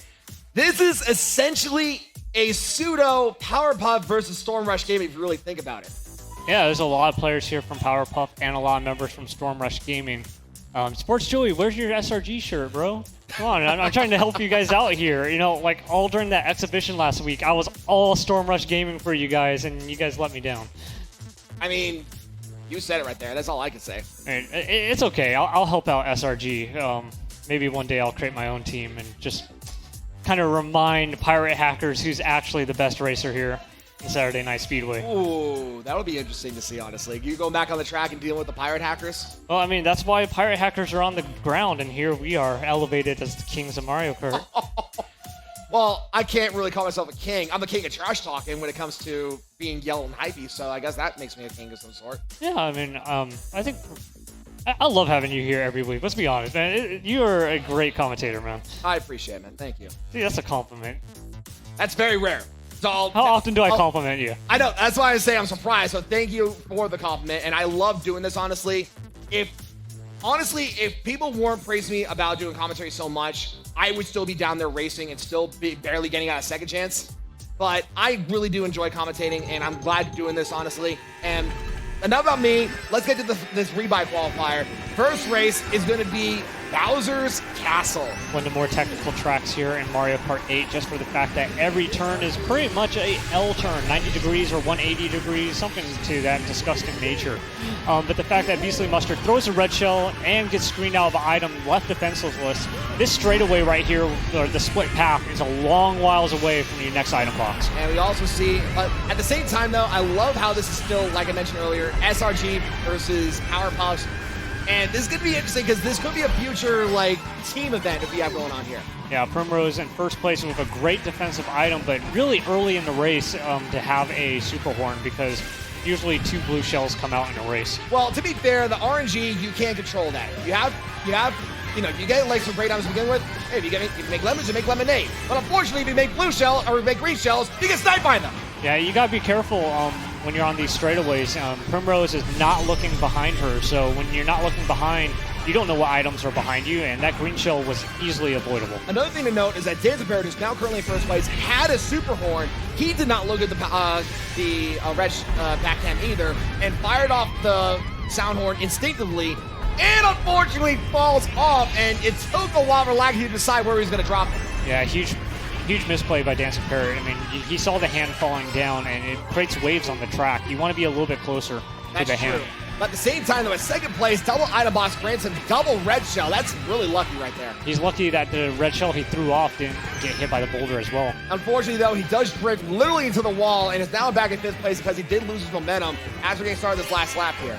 You know, it looks like the nerves are getting to... Whoa, Dancing! Oh, they're the lasers! You just get hit by everything today, and just kind of recoup. What's going on, man? Well, one thing you have to know when it comes to Bowser's Castle is that for every lap that passes by, the lasers act differently. The first lap, there are no lasers. Second lap, the lasers sit still. The third lap, the lasers start moving around. So unfortunately, the lasers did act right there. Meanwhile, Burger with Cheese almost fell off, but managed to recover himself, and he's still going to first place this last stretch here. But you also see that Primrose is literally right next to him. She's got to be very careful. Yeah, especially since any mushroom will be able to cut in front of Burger, but it looks like no one has a mushroom and no one wants to contest against Burger. Burger's getting first place. So Burger with Cheese got a great start for him. Second place is Primrose, a great start for her.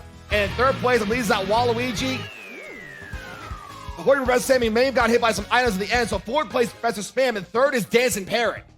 Now, it's a difficult race. Bowser's Castle is the fact that there's a huge straightaway when it splits paths, and then the fact that there's that shortcut at the end with all the boulders is really hard to dodge items over there. It is. But still, a great showing Burger with Cheese, a great show of Primrose. Like I said, this rebuy qualifier is big for a lot of people who really want to get to the semifinals without having to worry about the second chance. And I know that Primrose is one of those players without a doubt. No, absolutely. Primrose has been begging on Discord to be able to make a grand finals, and she could definitely make it. But she's got to remember that semifinals is coming up after this, and you got to be careful of that. I think also, another thing that we mentioned Primrose, is she's either wants that grand finals, or what I've heard lately, she wants to be here in the casters booth as well. Oh, that's really cool. You know, I love the fact that ESA gives a lot of players these opportunities to hang out in the caster desk. It's really hard, you know, most TV worlds, because, you know, I work for NBC and stuff, right. And the fact that it's not easy to get a casting or a talent gig like that, and ESA gives so many opportunities to aspiring players, casters, that most industries don't give. That's very true. I mean, me personally, I got lucky as well, because literally the casters we had here were Josh and Megan J. Hughes who decided to become a tournament director, and on my birthday I showed up for racing, and literally by the semifinals they're like, hey, we want more like it up here to cast, and I started casting since then. Yeah, no, I remember that day. I think I was competing as well, and I liked it how you're. That was back when we had the casting on the couch, if you remember, on the ground. Yeah, it was either on the ground or it was on the stage. Yeah, it was like a little family style kind of. That was also back when there was 10 racers. No, Instead it of was 12. it was still 12. It was still 12? Yeah, Okay. yeah, I think it was just started becoming 12. But anyway, back to this though. Second race of the Rebuy qualifier is going to be Switch Rainbow Road for the second time tonight. Dancing Parrot is right now currently in first place, but he's got to watch out for this Donkey Kong that's right behind him. And you have to remember that after this qualifier, we're accumulating all the scores, and only the top 22 will be able to move on to stage 3. And unfortunately for the Parrot, he squawks out and falls off the track. I like that. Squawks out. That is. Remember Squawks from Donkey Kong Country? I love squawks. I love those stages. I like shooting the cookies at the Kremlings. Yeah. So I got third, Country too. That was a really good game. So- But right now, Dancing Parrot is trying to recover. He did get hit by more items, but he has triple mushroom to work with. Meanwhile, we see this person in front of him has the Crazy 8. yeah, you have to be careful with the Crazy 8. But one thing I learned about Crazy 8 is you can't use it as a shield because someone can No. steal your star. Yeah, they could easily steal items off that, which is kind of chaotic. But it looks like Primrose got hit by a few items. We're starting the last lap. Dancing Parrot in third place, still not bad. And the blue shell's coming into play too, which really helped him out. And well, Dancing Parrot was throwing that boomerang behind him. Really wouldn't have done that because there's no one behind him to hit. You have to remember your third boomerang throw goes much further than your first and second. It acts like a pseudo green shell. It's almost like a blue shell. It just travels through everyone. That's true. And that's why I love the blue boomerang, is that it pretty much negates any kind of dragging items. So right now, though, Primrose is starting to really catch up. Now is in second place with a red and green shell. I call that red with stop and go. No, I really like that. You saw that there was a bomb up ahead, like right there. So Primrose took a much longer path and then kind of scooted back into it. And Sean comes into play, and look at that! Dancing Parrot gets second because whoever had that bullet bill, which was Sick Pancakes, steals it away from Parrot. And it looks like third was Primrose. No, great use of the bullet bill there. Remember, bullet bills can actually extend longer than most items, depending on where you use it on the track. But a very well-timed bullet bill protects him from the shock and gives him first place because it did not affect his top speed. Yeah, I mean, great use of that bullet bill right there. So I can't tell if you hear, but there is a crowd for Sick Pancakes, and I love this. Yeah, if you're watching online, come down to the esports arena. You will absolutely love the environment here. There's families cheering for their friends. There's screams. There's yelling. It's a huge party down here. So I just realized Sick Pancakes is part of the LA crew. So we have more LA people coming So down? LA Cruiser, Moon Princess, who I believe is LA Cruiser's wife, and I could be right, I could be wrong. Sick Pancakes may or may not be part of that. You know, first of all, thanks for coming down to our arena. We absolutely appreciate it. We love having you guys come by. Absolutely, yes. And the fact that, LA is not a short drive at all. No, it sounds like 6 hours. It looks like for the third race of the Rebuy qualifier, it's going to be Hyrule Circuit. I like this track. Hyrule Circuit, I loved it when Nintendo was like, hey, we're doing some crossovers. And everyone's like, wait, what? This is not Mario Kart? It's Nintendo Kart now? Yeah. Like, So we actually mentioned this, I think, in the past, and I would love mentioning this again. If we do have like Mario Kart 9 coming out in the future, I would love to see more IPs get represented in Mario Kart. No, absolutely. I think that is absolutely necessary. But also, one other thing that if you don't know, Mario Kart Tour launches official multiplayer with ranked ladders starting tomorrow at 9 p.m. So I'm sure you're going to be on your iPad or whatever doing that. It's kind of funny because I quit Mario Kart Tour even though I was like the top 5 players in the world, and then I was like, you know what? I'll go back to it. So if you want to play online against us, I'll definitely be online. But anyway, we'll go back here. Let's get back here with Mario Kart 8 Deluxe. Right now, Sick Pancakes is on screen. He's been a bit struggling on this first lap. He's about 5th place, 6th place, but has triple mushroom to work with. But gets hit by fire flowers. And I would not have burned off that mushroom. It would have been more beneficial on these shortcuts on these sides where the grass are than using it on that dirt. Yeah, and it didn't help that he also got screened out of items, so now he's itemless going to this lap here. Meanwhile, Sports Joey, which is one of those names we usually see at the qualifiers, but usually only makes it a second chance. He wants to make it to his semifinals here. But the explosion of the bomb does slow him down a little bit as he throws the boomerang. Smart move.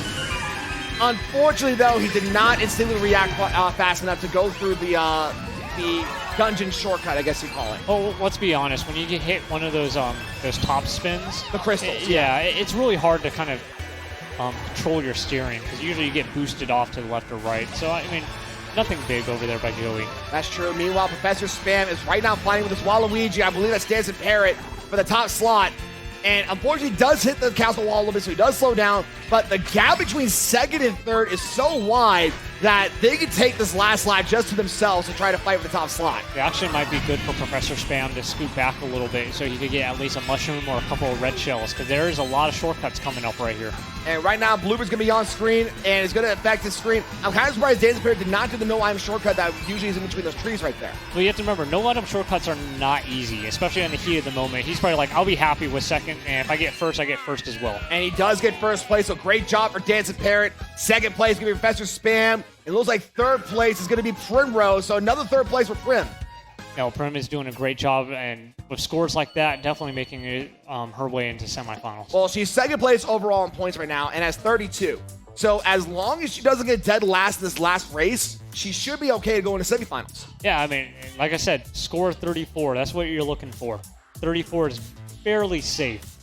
I mean, we'll see what happens. I mean, like I said, just don't get last. I'm not trying to cast a curse with Primrose.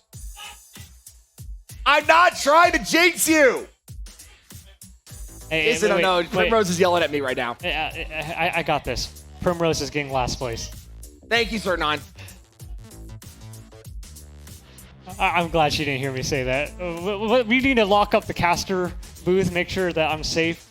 Just, He told you were getting last. Yo, don't throw me out like that. But you did. And it looks like for the last race, it's Baby Park! Thank you, RNG gods!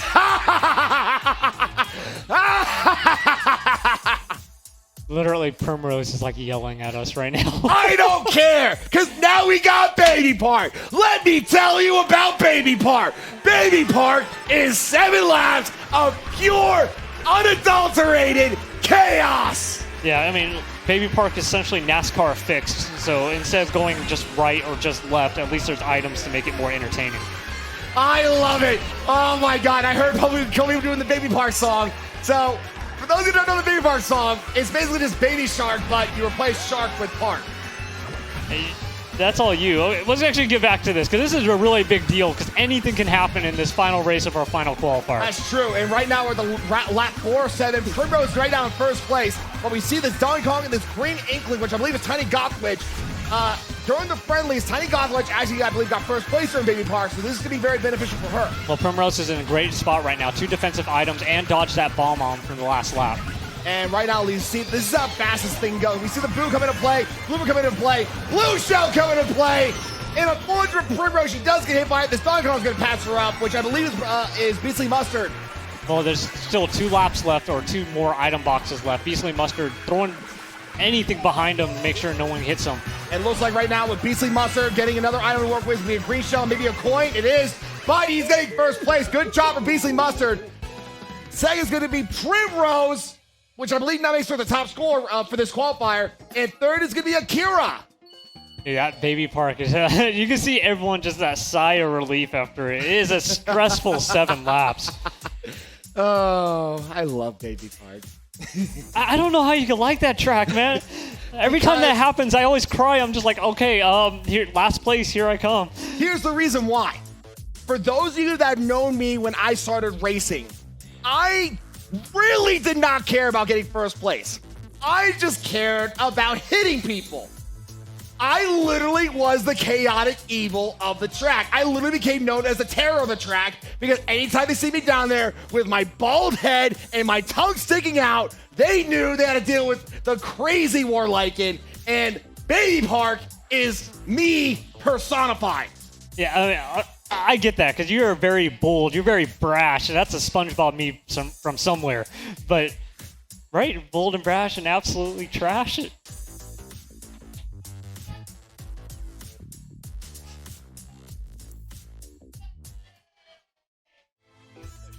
I'm not saying anything to that. Y'all are saying, oh, y'all can say anything. That was mean. I'm so sorry about that. But 6 qualifiers have gone through, and remember, only 22 are moving on to stage 3, and our bottom 12 are going to be able to battle it out in our second stage. And I think, honestly, with that rebuy qualifier, I think that's exactly what Primrose needed. She and that Baby Park really helped her out. She stayed in the top 3, almost all, if not all of them, at least 3 of them. Here are the scores. First place is Dancing Pear with 46 points. Second is Primrose with 44 points. Third is Burger with Cheese with 37 points. So it looks like those 3 are going to be more than likely going to semifinals. Fourth is Professor Spam with 33 points. Fifth is Sick Pancakes with 30 points. Sixth is Beastly Monster with 29 points. Seventh is Tiny Goth with 25 points. A tie for 8th between Mr. Scooty and Sports Joey with 22 points. 10th is Akira with 20 points. 11th is DK Mama with 12 points. And the back of the pack is Squidgy with 8 points. That was a rough qualifier just for the fact that the skill level is so close to each other. There's no like one player that's really far ahead of each other or too many players that are really far behind. These are all players who felt that they were good enough that second chance would help them. That's very true. And speaking of second chance, we will be having that very soon. I do not know exactly what that cutoff was because when that 5th qualifier happened, I really believe 32 was going to be the number to make that tiebreaker if we would have seen that 200cc Baby Park. Now with that rebuy qualifier and reshuffling a lot of the people's scores, I think that number has gone up to maybe about 34 like you usually go with. Yeah, whenever there's 6 qualifiers, you always have to kind of like account for the more scores that are on the playing field. When there's more scores or more players, the cutoff line for a second chance and for the semifinals will go up naturally. That's very true, and we will be doing the second chance right after a quick commercial break. We will be right back with Saturday Night Speedway, brought to you by Findlay Volkswagen at the Valley Auto Mall.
Don't worry about me, I'm just blazing.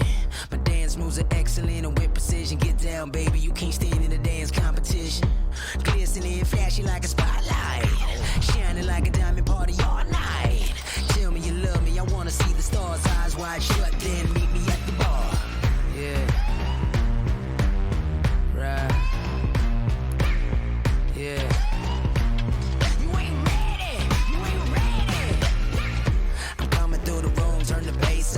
Y'all been sleeping on me, better wake up. Put your fly gear on, do your makeup, drop it real low, and pick it back up. Excellent, bustin' with the best of them, simply impressive, no worrying or stressing. I'm getting mine right now. Put your shades on and let me show you how.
gentlemen, welcome back to Saturday Night Speedway, brought to you by Finley Volkswagen at the Valley Auto Mall. I am Warren Lycan, joined here by Sir Nine, and we are about to get started with the second chance. Yeah, absolutely. After 50 competitors competing today, we've already dropped down to our final 32, but only 12 of them are making it through the second. Oh, what the heck am I talking about? 12 people are playing in the second chance. Only 2 will be moving on to the semifinals. And I have this giant cheesy smile because the second chance is going to be, because we need more of it, 200cc Baby Park! And you can see the audience literally moan and groan while Warlycan here is cheering and about to take another Red Bull and oh, there he goes. That just shows how much I've had just up here. You know, in the end, though, as much chaotic it is to play Baby Park, it's still a very high skill track. It is. Absolutely. And the crazy thing about this second chance, the cutoff was 35, which means if you have 34 or less, you're in the second chance right now. It is such a high score for only 6 qualifiers. The fact that, I've been pitching 34 as a safe score.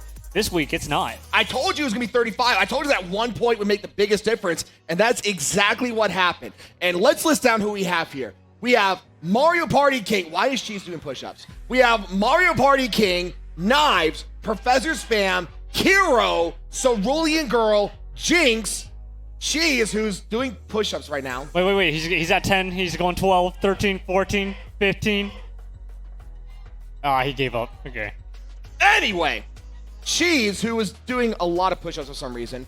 RARXD, Sick Pancakes, Free Dizzle, Beastly Mustard, and 13. There's a lot of good players here in the second chance, so I know everyone in semifinals is actually ecstatic that likely one of these great players is going home. Absolutely. I mean, let's just name off a good chunk of them right here. Mario Party King, Knives, Kiro, Jinx, Cheese, and Rar. Those 6 are usually semifinalists. And Beastly Monsters has those 7. Yeah, so let's break it down here. So Mario Party King, he is the captain of Storm Rush Gaming. He is their leader of that clan, and the fact that he's in second chance right now is not looking good. Absolutely. And not only that, Kiro, one of the pirate hackers, who's usually known to be one of the better players in the hackers, is also in this second chance. You can see him standing right there, really nervous about this upcoming second chance, and I don't blame him either. Second chance ain't supposed to be easy. Not only that, I don't believe I have seen Kiro in the second chance ever since I've been started casting, so 6 months at least, I've never seen him in the second chance. There's always a time for something. I mean, I've been stuck in second chance before. You just can't expect it. Absolutely. And like I said, Mario Party King, they mentioned earlier, Knives, who's usually a semifinalist, is in a very awkward situation as well. I have no idea what's going on up here. I have no idea either. Looks like there's possibly a wrong map change or a wrong, Oh, I know what happened. Someone accidentally not picked Baby Park. The roulette was going, and everyone was in suspense, please pick Baby Park. That would have been funny if it did not pick Baby Park. I guess someone may have picked random by accident. It happens. I mean, our gaming admins do our best to take care of everything, so they're doing their best to handle the situation, but who cares? Right now it is second chance time. So the way this works is that we're going to do 2 rounds of Baby Park, and Kiro is back. Whoa, Kiro, this is dangerous, boy. This is 200cc. This ain't no 150. You're not supposed to bag like this. So the way this works, like I was going to say, this is going to be 2 races of Baby Park. The only place that matters is first place. And look, he's about to get lapped by that boo. And what's interesting is that usually because of 200cc, because you're going so freaking fast, you usually want to be a lighter character. But we see King Boo up here. We see Jinx is playing Peach. Aside from that, we have a whole bunch of light characters here. Oh, look at this. RARXD doing great lines cutting through the grass. In 200cc, you can make those turns. I mean, to be fair, RC is extremely comfortable with this Baby Park, and with the fact that King Boo, he's such a very good top speed character that he can tolerate going through these the grass and run it through very well. And as you see here, RARXD is going to be the first person to go to the semifinals. Dude, he absolutely deserved that. He almost overlapped Kiro twice. That is astonishing play there by RARXD. Yeah, so Kiro, don't bag Baby Park. Don't bag Baby Park. You can't bag Baby Park on 200cc. It doesn't work, man. Yeah, that was dominating. That was crazy on how great he did. So RaRXD, the first person to go into the first semifinals. Congratulations goes to him. Yeah, that's right, and that means only one spot is remaining to move on to our third stage, the semifinals. I don't even know who it would be, honestly, because we have Mario Party King, usually makes that a second chance. We have Knives. We have Kiro, which I'm starting to question now after that move he did with Baby Park. Jinx, who's been a great up-and-comer. Cheese, who's usually a great racer. Beastly Mustard usually makes it a second chance as well. There are a lot of great racers here, and the fact that we're losing literally 10 of them is insane. There's so many great racers here who absolutely belong in semifinals, but the fact that they just didn't have a good qualifier, they're stuck here. And I can promise you one thing, Kiro ain't moving on. Wow, you're just gonna say that Kiro's not moving on? Like, dude, you saw what he did? Who bags on Baby Park 200cc? Well, maybe he learned from his mistake. Maybe now he'll actually play like normal and not bag. I mean, we'll find out, but like, that's so, I don't even know what you were thinking. I wouldn't know either. Like, how much, I mean, he must have been hitting the bar. I mean, I guess he wanted to say a goodbye one last time to Frankie, our bartender. So I think the thing, though, is that you mentioned how having a bad back qualifier. I think this is the opposite. Because remember, we had that four-way tie, the second qualifier, and we also have RAR, who also had 32 points. 5 of those people have 32 points. That's usually a semifinal score. Yeah, I mean, well, I still think, I don't know what to say. I mean, it's rough because we have so many rebuys. I think that was the issue. Everyone pushed up their scores because of that rebuy. I think, honestly, that rebuy qualifier is what really threw everything off.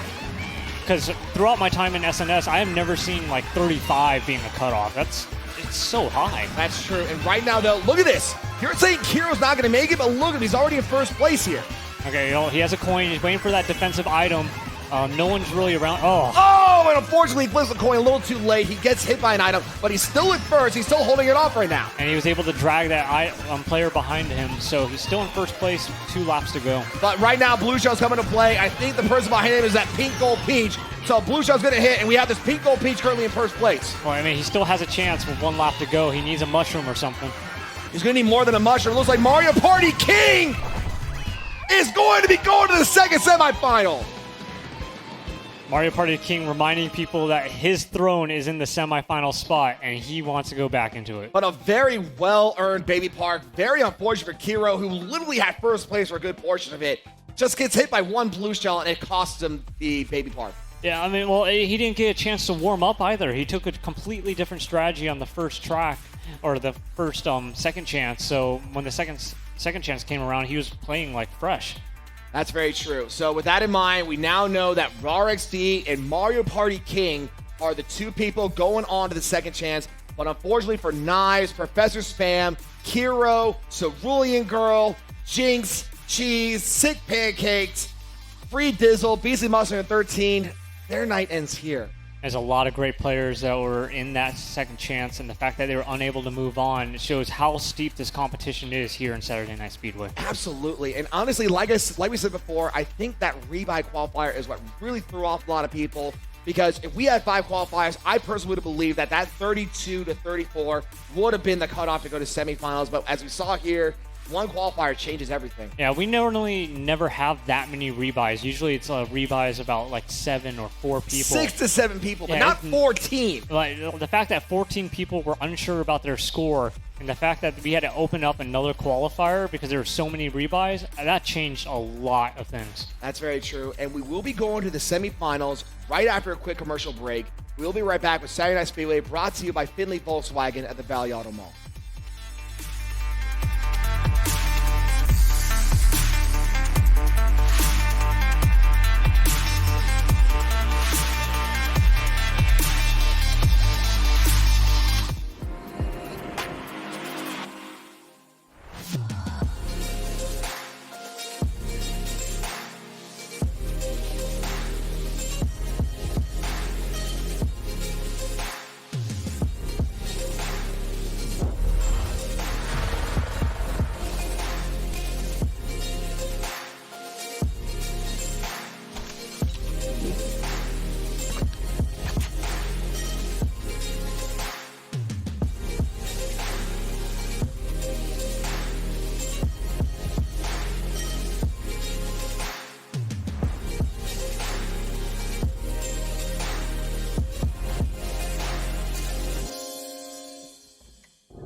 Ladies and gentlemen, welcome back to Saturday Night Speedway, brought to you by Bentley Volkswagen at the Valley Auto Mall. I am Warlike, and joined here by Sir 9, and we are about to get started with the semifinals. That's right. 24 competitors are left in this Saturday Night Speedway, but only one is actually going home with the first ever Saturday Night Speedway trophy. And we are just getting started with the first race of the semifinals, and it is going to be Yoshi Valley. That's right. We're in the first lap of our first semifinal. 12 people in this semifinal, and only 6. The top 6 will be able to move on. And like I said, this is instead of 4 races, this is 6 races. Those 2 races can make the biggest difference between going on to the grand finals and going home. I love how Samuel is taking these drifts, and normally to get these drift boosts at the level that he's getting at, so like the orange or the purples, certain turns don't actively promote getting those boosts, but he's actually using hopping to negate the boosting from shoving them too far off to the left or right. And unfortunately for Samuel, he did get hit by a blue shell, and not only that, he just gets bombarded by everyone else. Now has to force himself to bag, as he's now in 11th place in the second lap.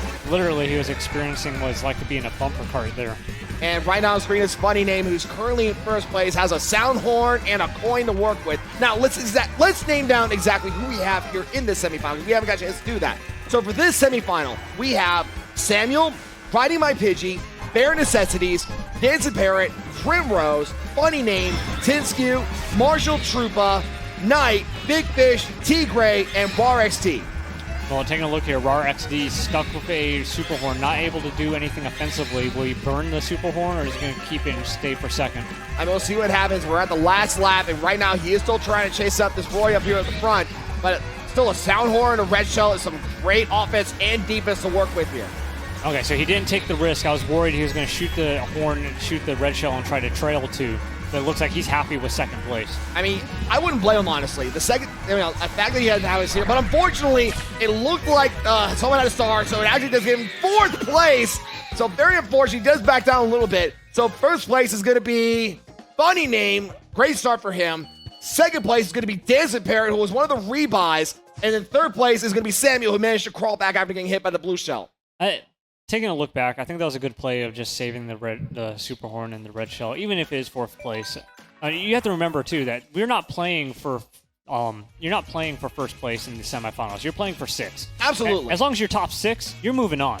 That's true. But usually, I mean, being top 4 is still a great job. So usually you want to stay within that top 4 range. That way it gives you that cushion between the 5th through 8th place pretty much. Because that 5th or 8th place is usually like a 2 to 3 point difference between going home and going to grand finals. Yeah, I mean, I think that was a great play by him. And the fact that now that I think about it, burning a Super Horn, trying to go for another red shell just to take down one person who is really far away, it's really risky. So I think it was a good play to kind of step it back, be a little bit more patient on that. That's very true. And we're starting the second race of 6, and we are going to tick-tock clock.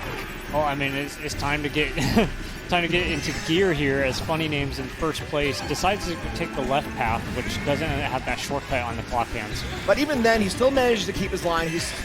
Usually he is a very good front runner, and this is a good proof right here. He does flip the coin a little bit, but unfortunately does get swinged out of items as he's right now trailing Samuel and RAR XT of head here. Those double item boxes are so critical, but the fact that the moving clock bell thing was in the way, he just couldn't go for it. That's true. Right now, RAR is on screen. He has a red shell and a mushroom to work with, but he's trying to time his moment on finding out the red shell and using the mushroom. Yeah, having a red shell, he can't fire it off right now. It's just not worth it. So he's going to wait for the next set of item boxes. That's true. And I think he fires off right here. He gets rid of this Roy's banana. Now as a mushroom, he can pass him up here. And now a second mushroom. Fires him off back to back, though. I kind of question that. I would not have thrown off 2 mushrooms like that. But great job blocking that item from towards him. That was a very smart move. He fired the boomerang off first ahead of him to get rid of the Roy in front of him. And by then, he had the green shell behind him to block him from the red shell. Great job braking. I didn't even see that bomb in the way, but he clearly said that way ahead than I did. Blue shell was dodged. Well, can't tell yet. It looks like it hit Gloria Samuel. Even then, Samuel is still in first place. He's still doing a great job just keeping his distance away from people.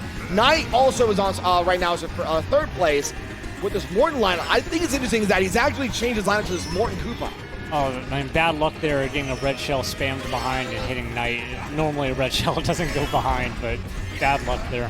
And right now, Funny Name fires off both red shells at the same time. It looked like nothing really happened, though. And Samuel, he did get one of his items boom, but now he has a bomb to work with. Watch Samuel. He's going to wait and try to see when to throw this bomb behind him.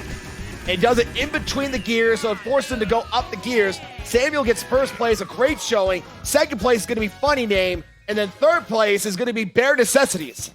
Great job by Funny Name. He's been consistent for those last 2 races, so good for him. You always want to have a good start with these semifinals. The worst thing you want to do is be behind the pack and being forced to make plays. You want to have options. You want to be able to have the option to take a risk or not take a risk. Once you start falling behind, you're just forced to throw items because there's no other solution to win. That's very true. So Samuel is usually, like I said, he's one of those players where if he's ahead of it, like if he takes his lead, it's going to be very hard for him to break the lead. And we see him getting the top 2 slots without a doubt. Funny Name also is doing a very impressive job staying in the top 3 as well. No, absolutely. Funny Name and Samuel are probably the guys to look out for in the grand finals that are coming up shortly. But we still have 4 more races to go in the semifinal. It looks like race number 3, we're going to the water park. Oh, so I was like, what are you talking about? Water park? What, Water World or something? No, there's actually the actual water park. There's actual a track called Water Park. I don't know what I'm thinking right now, but Water Park's one of the more basic tracks here. What really sucks about this track is the fact that there's this huge 1 or 360 inverted loop kind of thing, and it's really easy to hit people there. That's very true, and it's also a zero gravity area, so usually you can bump into people, get an extra boost on there, and it's one of the easiest ways of getting the purple spark also. Yeah, absolutely. And then to get the double item box, you have to go so far wide. It's so much more beneficial for a front runner not to go for it, as you can see right there. I think it was interesting that he got the small spark. I think that was an accidental fire, though, on that sound horn, and he gets hit by fireballs. And now he's back in the 5th or 6th place slot. Yeah, it looks like he was trying to spam for some kind of defense or just having the item roulette stop. You got to time it out. That's true. Meanwhile, Primrose is on screen in 10th place. Immediately fires off the star and has a fire flower to work with. Let's see if she can try and knock out a few people here. Dancing Parrot right now on screen in 6th place has a revolving mushroom and now triple green to work with. That's a really good spot to be for Dancing Parrot. He can throw it away whenever he wants to. Oh, but unfortunately that Roy ahead of him had the Piranha Plant and chomps out not only his defense, but him himself. Those Piranha Plants always ruin any plan that you have. Anytime you have a triple shell, it's like they love eating them. I mean, to be fair, that's also part of the reason why Piranha Plant's in Smash and not Waluigi. Well, no one uses Piranha Plant competitively in Smash, so it's okay. Actually, I know some Smash players that do, and they do it very well. Dude, we all know that Jigglypuff is the most important character. Jigglypuff? Yes. Puff is the best Smash character. I would say Little Mac, but he's also the worst character in the game, so I can't say much. Well, you suck at Mario Kart too, so, no one should be taking advice from you. Bare Necessity, 2nd place right now on the final lap, trying to catch up to Funny Name, but Funny Name's got a mushroom and a banana. He's going to create some distance. He's going to use that mushroom to cut through the shortcut, and he has a banana to work with defense. Probably going to get a coin here. Oh, he has a sound. Wow, that's even better. Oh, he's getting first place. Literally, the RNG gods were on Funny Name's favor. First place. So first place is Funny Name. Second is going to be Bear after getting hit by the green shell. And then third place is going to be Knight. Funny Name, once again, top 3 in every race so far. Great job by Funny Name. Why do I suck at Mario Kart? Wait. We moved on. No, you moved on. I'm still back here for a moment. What are you talking about? That's why you're up here. No, I'm up here because people like me commentating. I can go back down there if I want to. You can say whatever you want. You never made finals. Barely. And when was the last time you won an SNS? Oh. Sir, 9th. Anyway, it looks like the roulette's about to get started for the 4th race of the 6th in the first semifinals. And we're going to Ice Outpost. How are you doing there, Sir 9? I'm hurt. Now you know how I feel. I don't know what to say. Okay, so what do you say? We're doing Ice Outpost. Okay, dude, Ice. It's a great track. No one likes this track. No one likes this track. No one likes it, yeah. No one likes does. This track. This was the DLC track that no one wanted, but it just came with the pack anyway. Pretty much, yeah. But, still, very difficult track to deal with. Yellow path is the longer path. Teal path is the shorter path. But the more chaotic path, because everyone takes that path. Yeah, absolutely. It's kind of like psychology. What path do you take and what path is better for you? And right now, Bear's taking the yellow path, but gets hit by an item and now is in the back of the pack.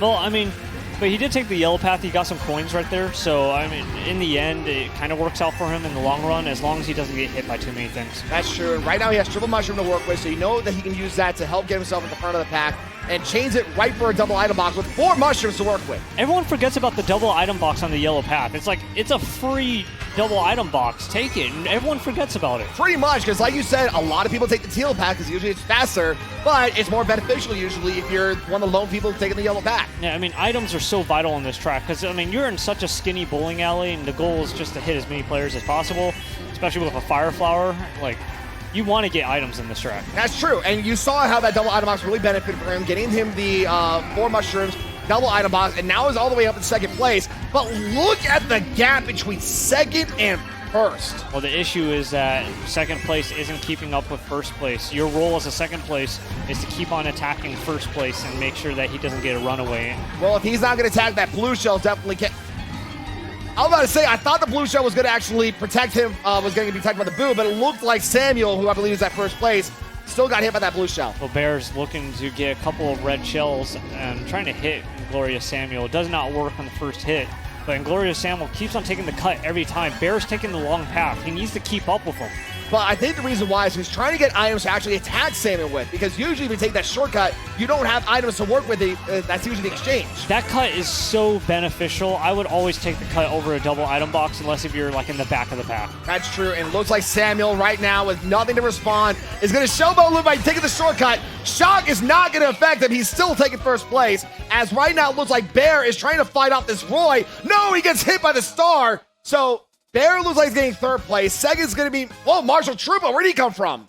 Hey, you know, you do whatever you can to get across that finish line. If it's a scramble, as long as you're across, it doesn't matter what you did. So second was Funny Name, and second was Marshall Troopa, third was Funny Name.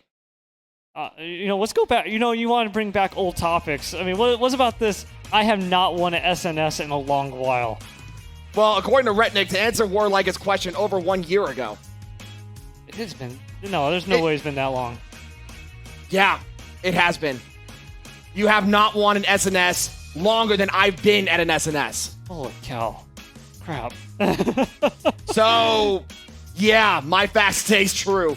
And it looks like for the 5th race of the semifinals, we're going back to Mario Circuit. Well, it's the classic figure 8 track. And what's interesting is, like, when I was playing Mario Kart 8, I thought this would have been the first track. This was the track that you saw on the trailers. They were really promoting this track, and then we get Mario Kart Stadium instead. Well, I mean, Mario Kart Stadium is still a great track, though. No, don't get me wrong. I like it. It's just, like, I thought this was going to be their main staple track. And I mean, I understand what that, too, because if you look at the minimap, it literally is shaped like an 8. So it would make more sense for this to be like the iconic first track. Yeah, I think this is a technical term. It's called a Mobius strip or something like that. Yeah, Mobius strip. Yeah, the fact that it's like, no matter what, it's just one continuous strip, even though it has curves. Random geometry class. Welcome to Saturday night classway. I don't know. Random knowledge, why not? Yeah. Right now, though, Marshall Troop is on screen. He had triple mushroom. He fired off 2 of them, but the boo did get rid of his 3rd one. But now he has triple green to work with. Well, it's kind of great that he's able to block off anyone going near him.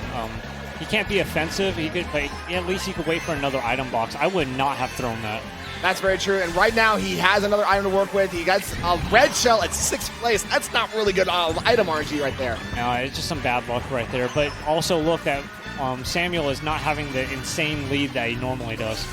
That's true. I mean, I believe he's still in the top slots. Meanwhile, Rar, unfortunately, just hits that bombs, but he does use the sound horn to keep other people away from him. But just item RNG is against him right now. A great play there by Funny Name, was able to top through, take that double item box, and probably has one of the best items you can set in the game. Triple mushroom and triple red is very good at 3rd place too. Meanwhile, Bear, he gets unfortunately hit by one of those items. Tinsky was the one at the front, but gets hit by another blue shell at this race. And well, Tinsky got lucky with some iframes and dodges the back spam. But she's still in 2nd place, only has a coin where she's trying to flip it and get the double item box, which is exactly what she did. Another coin, white. That is some bad luck at 2nd place. No, I mean, it is a fight for 1st place right now. There's no one in 3rd place really there to contest. And right now, though, like you said, it's a fight between Funny Name and Tinsky. Tinsky now gets a banana and a sound horn. No offensive items, so it looks like she is going to have to settle for 2nd place. Meanwhile, Funny Name looks like nothing's going to respond to him.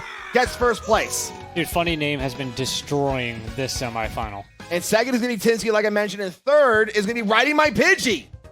Yeah, That's his first top 3 slide. He definitely needed that one. yeah. I mean, you have to get top 3, or you really want top 2, because every time you get those bonus points from the GP, it allows you to have a bad race. Whenever, like, obviously, as I said, first and second place get a bonus 3 points and 2 points Right. respectively. But if you get first place and a last place, that's better than getting 6th and 7th place. I mean, that's very true. And we have one more race to go. And when I saw Pidgey's score, he looks like he needs a first place just to have a chance to get in the grand finals right now. And Pidgey needs to start playing like a Pidgeot for any chance to move on to our grand finals. Unfortunately, it looks like a lot of stealth rocks are just hitting him, and he's just going down very quickly.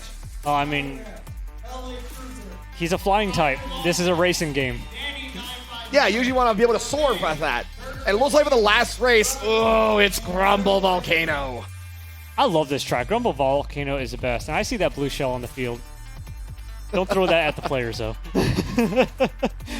So this is going to be very big for the likes of Riding My Pidgey, who I believe is in the lower spots. I think RAR is also actually, no, I believe RAR. Let me see. Look at the scores here. Yeah, RAR right now has 38 points, but 6th and 7th have about 31 and 30 points. So he still has to take a top slot as well. Yeah, there's a lot of people that are fighting for that 5th and 6th place spot because the scores are so tight. We're looking at some unofficial scores right now, and it's looking about 31 points to hit 5th place. That's true. And I'm looking at the scores. It looks like the guarantees right now are Bear, Samuel, and Funny Name. Funny Name has just been surprising me. No, Funny Name did phenomenal. He absolutely deserves a spot in grand finals, but Tinsky is on the bubble unofficially with 30 points right now, needs to have a miracle in this race. If she can get first place, that could be the miracle that she needs. But right now, she's still got to fight off Samuel and everyone else here as we're starting the second lap. Absolutely. She needs to get rid of that red shell. There's too many times a boo's going to come or a blue shell is going to come and just wipe her and leave her defenseless. That's true. At the same time, though, wow, that was very lucky because you saw the mini-map of Babala seemed like it went off, and that gap between her and the pack actually spread because of it. Yeah, it looks like 3rd place and 2nd place are battling out, and there's this kind of truce when it comes to Mario Kart. You don't ever want to hit 2nd place because 2nd place is the only person that can keep 1st place in check. If you let 1st place to go too far ahead, no one can catch up. And it looks like that truce may have just happened because 2 red shells went off, and Tinsky, while she did block one of them, she did get hit by the second one. Yeah, but I mean, great job for Tinsky not panicking, keeping that coin so when she goes to that next set of item boxes, she gets something defensive. That's very true. And right now, like you said, we're starting the last lap, and this is where Grumble Volcano gets crazy because, like I usually said in the past, the more time that passes in Grumble Volcano, the more the ground just starts withering away. Yeah, great job keeping defensive right there and a double item, but red shell gets in the way. But now you see Samuel's now passing him up in first place, and we also have this Toadette who just passed her up as well. And the pack is starting to slowly swallow her up. She has to really be careful here. Well, Samuel's already guaranteed for grand finals, but it looks like he wants a little bit more action. You can't blame it. He definitely wants to be with the high seat. It looks like he did get dragged out. Oh no! Samuel gets hit in the air and falls in the lava because of it. And the bomb didn't even go that far either. Was unable to kind of stir the competition. Tinsky out of nowhere bounces back against first place. Good job on Tinsky's part. Second place is going to be Bear, who was the one who changed the Toadette. Very surprising. And third was Marshall Trupa. You saw that scramble at the end. There's people flying for that shortcut and missed. They flew off into the lava and lost their chance to beat Tinsky. That's very true. And I know Tinsky was happy because it looked like she just barely made it to the grand finals. I saw like a tie for 7th, but the 7th place is not going to matter. If it was a tie for 6th, it would have been one thing, but we're looking at a tie for 7th, and that's not going to happen for them. Yeah, we'll calculate the scores very shortly. What we were going off of were unofficial, but our game admins here at Esports Arena take great care in making sure that all the scores are correct, all the admin work is done correctly. Absolutely. And I think really the biggest name that really shocked us was Funny Name. Unofficially, that was 76 points. Well, Funny Name was reminding us that he is no joke when it comes to competitive Mario Kart. I knew you were going to say something like that. I thought that one was pretty good. That was good. Like I can give you that one. That was a good one without a doubt. But like you said, Funny Name just out of everyone here, I would have expected Samuel to be the one that was dominating everyone. But Funny Name just took it out of the park. You know, we were talking before the break, and we actually didn't think Funny Name was going to make it. We were thinking more of like Marshall Troopa, Nightcrawler, you know, all the staples of Saturday Night Speedway. So, I mean, nothing against Funny Name, but clearly Funny Name has something to say. Yeah, a great job by Funny Name, and we'll definitely hope to see him in the grand finals. Here are the official scores. First is Funny Name with 76 points. Second is Samuel with 60 points, a 16-point difference between first and second.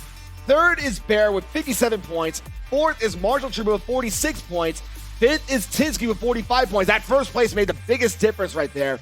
Sixth is RARXD, the Arizona representative, with 43 points. But unfortunately for the three-way tie between Riding My Pidgey, Knight, and Big Fish with 32 points, Dancing Parrot with 31 points, Primrose with 20 points, and T-Gray with 18 points.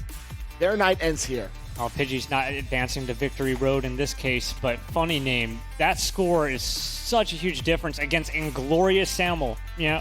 Samuel, one of our best players here in Saturday Night Speedway.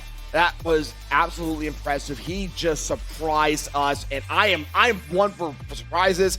I am very glad to have that surprise. It is not easy to go against Samuel like that. No, it's not. You've seen throughout all these qualifiers that Samuel front runs. He knows his lines. So the fact that they were able to pass him, that ain't no easy feat. That's true, and you also see here they're starting to set up for the second semifinal. So let's list down who we have here. This is going to be an insane one, honestly. We have Sneaks, Supremo, Savgo, Glitch, Kyret, LA Cruiser, Fire Lombax, Vanny951, Gourmet, Burger with Cheese, Frago, and Mario Party King.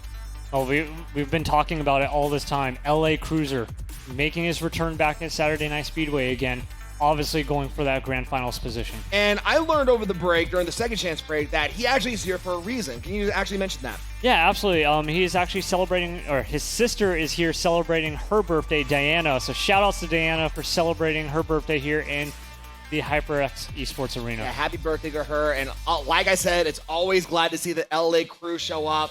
And with that, like I said, seeing LA Cruiser in the semifinals, always a treat. And like I said, happy birthday goes to Diana. Yeah, I mean, I've said it multiple times. I wish I could celebrate my birthday here. It's absolutely a blast to come here every week. Yeah, I mean, I did it on my birthday, and I had a blast doing it. Yeah, so if you ever want to hang out with us on your birthday, just talk to our sales team, and we'll be able to take care of you. That's true. So with that in mind, I think this is going to be a very difficult grand final to predict. I mean, we already have, they hate being called it, but let's face it, Kyret, Glitch, and Savgo, the Boo Gang, the Boo Crew, whatever you want to call them, those three, whenever they're together, it's very hard to break those three. Yeah, they're the spirit ghosts of the pirate hackers. The Boo Bunch, that's the name I was thinking of. Yeah, they remind me of that classic level in Super Mario World where you have to go into the ghost ship. Yes, that was a good level. That level was that game gave me nightmares as a kid. I'll be honest. Like as a kid, I was always triggered and like freak out every time the game over sound would play. So I would like quickly turn off the Super Nintendo so I wouldn't have to hear it. Shout out to chat real quick. To IHZ or IHZ, working on a paper while I'm watching. I don't think you want to watch this while you're working on a paper. This is my first time watching in months. I think I'm happy I got to catch it and see Tinsky go to the finals. So, hey, we're always glad to have people here watching, honestly. Yeah, I mean, it's a great show to watch. Just do some homework, watch some Mario Kart, and get some work done. That's true. But let's talk here. Semifinals, too. Being really honest, I think this is the more difficult of the two semifinals. Absolutely. Yes. And just for the fact that, first of all, LA Cruiser, obviously he's from external, so not a lot of people get to play with him in a LAN environment. But Fire Lombax was doing phenomenal during his qualifier. He shocked us a lot. And honestly, I think he's going to be the dark horse and the wild card to really look out for, along with LA Cruiser. There's a lot of wild cards in here in general. I mean, you got Vanini, who does fairly well. You got Gourmet, who's trying to make a stance for herself. So there's a lot of unknowns here against a lot of staples as well. Sneaks, classic staple. Zavgo, classic staple. Glitch and Kyret are the two highest amount of wins in Saturday Night Speedway. So that's true. So I think, honestly, there's a lot of factors to put in here. I think another name that you mentioned was Sneaks. Sneaks, the first last week, unfortunately did not make the grand finals. That was his first ever not making the grand finals in like a 9-month streak. So you know he missed being in the grand finals after not being there. Watch him play a lot more passively in this semifinal because he does I not hope want so. a repeat of last week. Because that aggressive cockiness that happened to him last week was the reason he could not make it to grand finals. I hope he learned his lesson and could really buckle down as we're starting the semifinals. And we're going back for the second time tonight to Bowser's Castle. Like, I know it's fun to hit people at the finish line, and don't get me wrong, it's all fun to do that, but you have to, it doesn't happen as often as you think it would. A lot of players think, like, every time they get a bomb, that means an instant, place ruiner for second place, but you don't get that opportunity every time. That's very true. And right now, Mario Party King, unfortunately, is just the victim of bad luck. Stuck in the back of the pack, has 4 mushrooms to work with. Yeah, I mean, Mario Party King trying to make a name for UNLV, hopefully won't get knocked out like they did in the Mountain West Esports Championship. Oh my God. So not only for UNLV, but also for the SRG. Because like you said, he is the captain of SRG, and he wants to join TinsQ in the grand finals. Yeah, I mean, if anything, I do appreciate that he shows up every week with his team. I mean, there's not many people who are able to come every week and just promote this kind of event. That's true, and also for LA Cruiser, we saw later, he's slowly starting to get out of the mid-pack. Glitch right now is in second place, trying to get past his villager.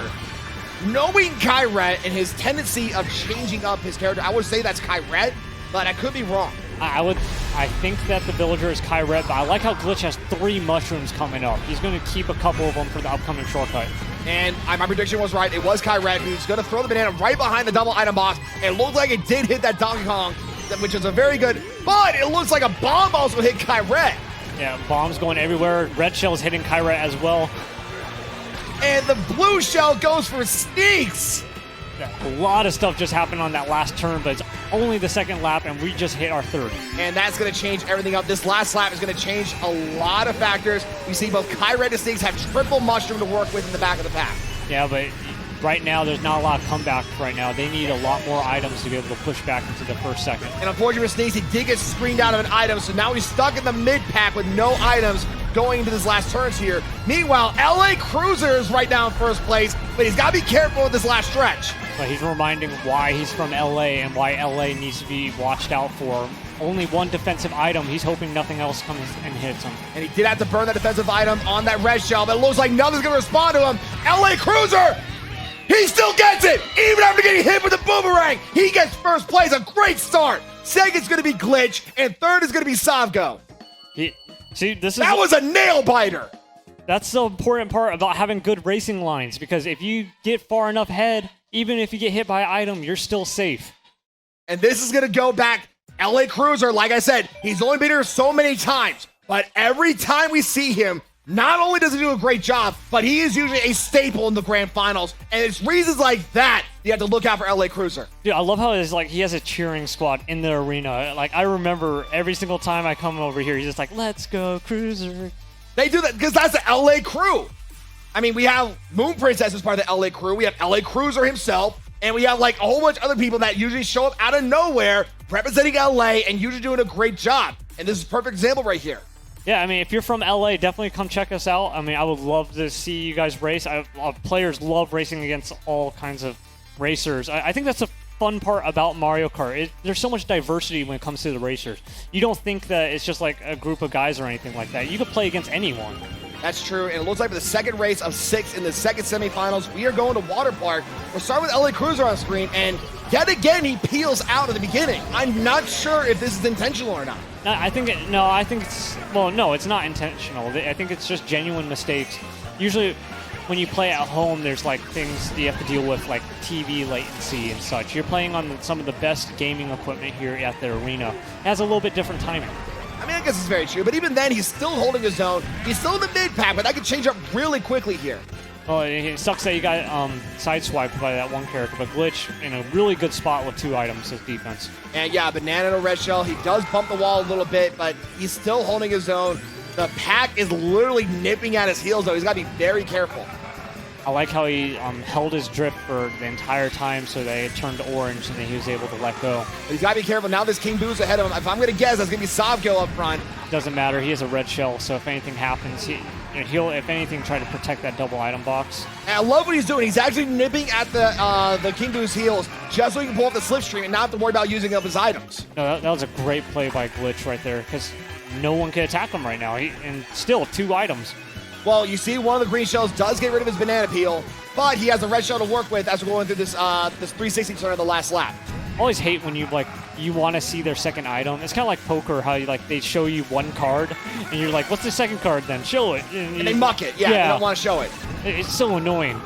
But right now we see Glitch. This gap is starting to slowly develop between first and second. And even with the King Boo in play, or the Boo going into play, I think, Glitch has enough defense to work with. He is getting first place. Phenomenal play. Like I said, he got rid of the first item so that he ensured that his second item was a defensive item. And it looks like second place is Savgo. It looked like Supremo was third place, but unfortunately gets hit by Io in the last second, and Kyret takes third place. The Boo Bunch takes the top 3. Hey, I mean, we all like Boos, huh? Boos are some of the coolest characters in Mario. I like them. Okay, no, okay. You ready? Here's my example. Paper Mario Bow. Okay, fair enough. I can give you that one. Phenomenal character if you ever played Paper Mario. I have to admit, Bo was one of the better characters. I liked, I forgot her name. It was the little electric spark. The yellow spark. Watt, yeah. I liked Watt. You liked Watt? Yeah. You know, speaking of Bo, remember how you were talking earlier about the characters that go, wah, ha, ha, ha. Yes. Oh, yeah, she does that. Bo does that with her fan. Anyway, Rula is about to get started with the third race. We're going to Cow Cow Farms, Moo Moo Meadows. Eventually, I'm going to forget that it's Moo Moo Meadows. I'm going to start calling it Cow Cow Farms. I love Moo Moo Meadows. This is a classic track, and it promotes defensive plays, and it also rewards high risk because there's only 6 item boxes. That's very true. There's the one group of item boxes near the front, and then right before you hit that glider turn, there's that one set of item boxes there. That's all you got to work with there. And there's not much shortcuts or anything at all. So it's very high on item play, and there's one shortcut on this S turn coming up. And right now, Supremo's on screen. Unfortunately, gets dragged by an item because that is dragged to the back of the pack. Oh, Supremo, way too early to use that mushroom. I would use it on the cut or at least save it until a little bit later. But at the same time, he did give him that room to use the double item box, and now instead he's going to be using 4 mushrooms. I mean, you're not going to be catching up much with that in the semifinals. I mean, it looks great at first, but 4 mushrooms does not get you far in a track with no shortcuts. Especially at the back of the pack right here. Meanwhile, Vanny, who's been one of our up-and-comers lately, I like how he's also, we have our people who have our characters, where, for example, Marshall Truba always plays Koopa Troopa. L.A. Cruz always plays an Inkling. Vanny seems like he only plays Daisy, and I can respect that. Yeah, I mean, Daisy's a great princess, much better than Princess Peach, so, no, I like Daisy. I remember using her in the Super Mario Striker series. I agree. For once we actually agree on something. I actually do like Daisy over Peach. Yeah, I think Daisy's great, but right here, 4th place, final lap of our semifinal race. And right now, he gets an item box where he gets a Boo in 4th place. Hey, that's great because but he gets a coin. First place is playing smart. There's nothing worse than just getting trashed off of your Boo. That's very true, but he gets double item box to work with. Meanwhile, Kyrat going back to his traditional Boo style. Watch that Mario on that mini map right there. And he throws the bomb. It looks like he got Mario, and it looks like first place is going to be Kyrat. And Shock also comes into play as LA Cruiser changed to Mario. He gets 2nd place. Dude, that lightning was so detrimental. And 3rd was Sneaks. 1st and 2nd, not too bad, but that lightning took away item. Everyone was past that 2nd set of item boxes, so it almost locked down their position, except for the people who were before the glider. They were able to move a couple positions forward. But a great job on LA Cruiser taking 2nd place. He's surprising because, like I said, I thought LA Cruiser was playing his dark blue Inkling. He changed it up to Mario. Also, take a look. Kyrat usually is known for wearing that squid hat. He changed to his this little furry dog. I think that's Jinx's hat now I think about it. Oh. Okay. It's either Jinx's or Gourmet's hat. I could be wrong. I don't remember. It's a cute hat. I like it. Yeah. I don't care, Kyrat. Looks like 4th race is going to be SNES Rainbow Road. Classic Rainbow Road from Super Nintendo. It's one of the first tracks that introduced no borders as well. Yeah, this is a dangerous track because if you're usually bumping into walls, if you're usually hitting walls accidentally, This is the one track you're going to fall off a lot then. I mean, this is the fallback track. There is no shortcuts, just like Moo Moo Meadows. Yeah. Lots of fallback tracks. It kind of rewards players who are already in first at the starting grid. And speaking of first with starting grid, Kyred, who started first place, gets hit by a red shell right at the start, and now is stuck in the back of the pack with only a coin. Dude, one red shell knocked him second place, first place, all the way down to 10th, 11th. But I think that also shows how intense this pack is. Unfortunately, cuts the turn a little too strong. And is now in the back of the pack even worse. Yeah, he got that slipstream, but it flung him way off. Slipstream changes your turning just a little bit, and a lot of players still aren't used to it. That's true. Right now, LA Cruz is on screen. Change up to the Mario. This is the first time I see him playing Mario. Unfortunately, though, he does get screened out of item box of the items at 4th place. Yeah, LA Cruiser's in a good spot. He's unofficially with 28 points, but he still wants a little bit more just to be safe. Absolutely, and at the double item box gets him. Oh, that's unfortunate luck. So usually for the triple item boxes, there is still a small hole of opportunity that you can get hit by, and that small hole, unfortunately, was what the red shell hit. Did you just say triple item boxes? I meant triple items, but not triple item boxes. Okay. I was like, yeah, I mean, someone's been playing Mario Kart Tour. So, LA Cruiser, 7th place, 6th place, needs some more items to move on ahead. Triple Mushroom ain't going to help too much. Like I said, it's a fallback track. It's so hard to catch up. But still, at the same time, if anyone at the front is getting hit by items, that's going to benefit LA Cruiser. Meanwhile, Sneaks has this giant lead over second place. Sneaks has been trying so hard, uses the bomb as defense. But unfortunately, he does get hit by a red shell after blocking one with his bomb. But at the same time, that gap is so wide that he can take that hit. Showing off a little bit. I would not do that. So first going to be him. Unfortunately for Frogger, he did get cut off by a few items. Got 4th place. So second is Supremo. And third is going to be Kyred, who managed to bounce back. Kyred in first place right now with 41 points. A pretty solid score for moving on to our grand finals. But we still have a very interesting gap between 5th and 6th place. It's unofficially a score around 1924, not including this current race. Well, now the score is starting to update here, so we'll see what happens. We still have 2 races left to go. Those 2 races could change a lot. Yeah, there's still 30 points up for stakes if you think about it. And 30 points can easily boost you up past the bubble. That's very true. The roulette's getting started with the 5th race. And anything can really happen, honestly, in these next 2 races. And it looks like we're going to Wario's Gold Mine. Wario Gold's Mine, I actually like the Wii version of this track more. I like the whole half pipes everywhere. But it's still a fun track regardless. This is actually, I remember this track. This was the track that I won Saturday Night Speedway, supposedly over a year ago. I mean, you said it, not me, for once. I said supposedly. Meanwhile, though, Kyred is now on screen, and you know he definitely wants to retain his #1 spot and get an SNS victory again. But at the same time, you still got to be careful with this kind of crowd. Yeah, I mean, a lot of items being dragged around. He doesn't want to hang around anyone. Fortunately, Red Shell flies off, so he doesn't get hit. But he's still, you see LA Cruiser, who we now know is this Mario up front. We also have this Roy up front he's got to really be worried about. Red Shell comes into play, and it does hit LA Cruiser. Now he goes up to 2nd place. Yeah, but he's completely defenseless right now. He's waiting for that second set of item boxes before he can do any additional moves. That's true, and he's going to get the double item box right here. Amortization's going to give him a mushroom and a Red Shell. Bit weird to get that kind of combination, if you ask me. I like the mushroom and red shell. It gives you a boost and a defensive item, and it allows you to chain it after the next one. He threw that one really early.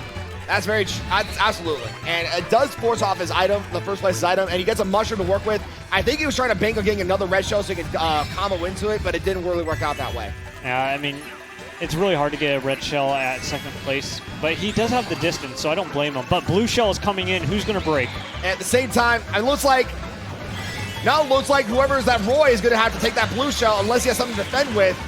No, he doesn't. So Kyred now has a mushroom and red shell in first place. Kyred has a great loadout. He has a mushroom to dodge a blue. No, it doesn't matter. Lightning has come down as it came out a little bit before the item boxes for the other players. So unfortunately for Kyred, but still very luckily for a lot of other players. Yeah, it wasn't a detrimental lightning compared to other tracks, but he's so far ahead. And all Kyred needs is a defensive item before any red shells come. But unfortunately, he has a coin to work with that's going to be absolutely useless right now, especially now that he has 10 coins to max top speed.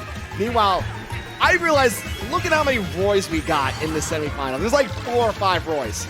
It reminds me of that old Mega Man 2 ROM hack where like all the bosses get shoved into one boss room and they just expect you to try to beat it. Oh god, that just sounds like a nightmare. I'm not even sure if it's possible, but Kyret, 2 defensive items, throws a green shell for giggles. I mean, at the same time, he has that disc to work with, and he's going to throw off the banana peel because he can. Kyret is getting first place. Second place is going to be Glitch. And then third place is going to be Gourmet. There's a lot, we've been seeing a lot of staples for first and second, and it seems like everyone else is trading for third place. Like we saw Pidgey got third place for his first time, Gourmet. So it seems like it's kind of good for them that first and second are siphoning so many points. So if you have a bad race, if you're not them and you have a bad race, you have an easier chance to catch up with one good race. That's very true. And we are going down to the last race of the second semifinal. And I still think, considering how good LA Cruiser and Kyret have been doing the semifinals, I want to say those two are surefires along with Glitch. Yeah, absolutely. Those are main staples. They always make finals. LA Cruiser is definitely in a good spot coming up in our final race. And Roulette's about to slow down. We're going to the last race of the semifinals, and we're going to Toad Harbor. Second time tonight, I believe. Yeah, Toad. Every time I play Toad Harbor, I get reminded of the Uncle Ben's Wild Rice boxes, if you remember that kind of stuff, because it always has the little train trolley in it, just like in this track. So this track also reminds me of another game, Crazy Taxi. I love Crazy Taxi. I figured you would like that game. Such a good game. I love Crazy Taxi. But this ain't Crazy Taxi. Is the final race of our second semifinal. Kyret leading the pack. And we see Kyret. You saw how he did that ramp shortcut. Gets basically a double item box at very easily because of that. Yeah, if you're in first place, you need a double item box to keep some kind of defense. And great job changing items to ensure that a second item is in the second slot. And right now he has a coin, a green shell. Unfortunately, gets hit on the side by the green shell. I believe that was Sneaks who hit him up. And Kyret gets hit by another green shell. Now he's stuck in the back of the pack, and it seems like he's going to have to bag this one.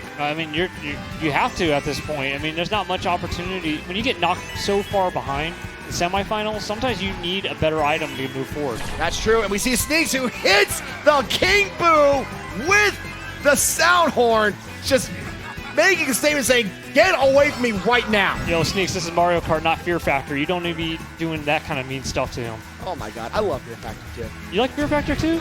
Dude. Fear Factor did something on the Luxor, right? Really? Yeah, they actually had some people take banana suits and slide down the pyramid. I totally would do that. Just saying, I totally would do that. But regardless, Sneaks, first place, completely defenseless, but there's not really anyone answering up to him. When there's all these blind turns, second place doesn't have...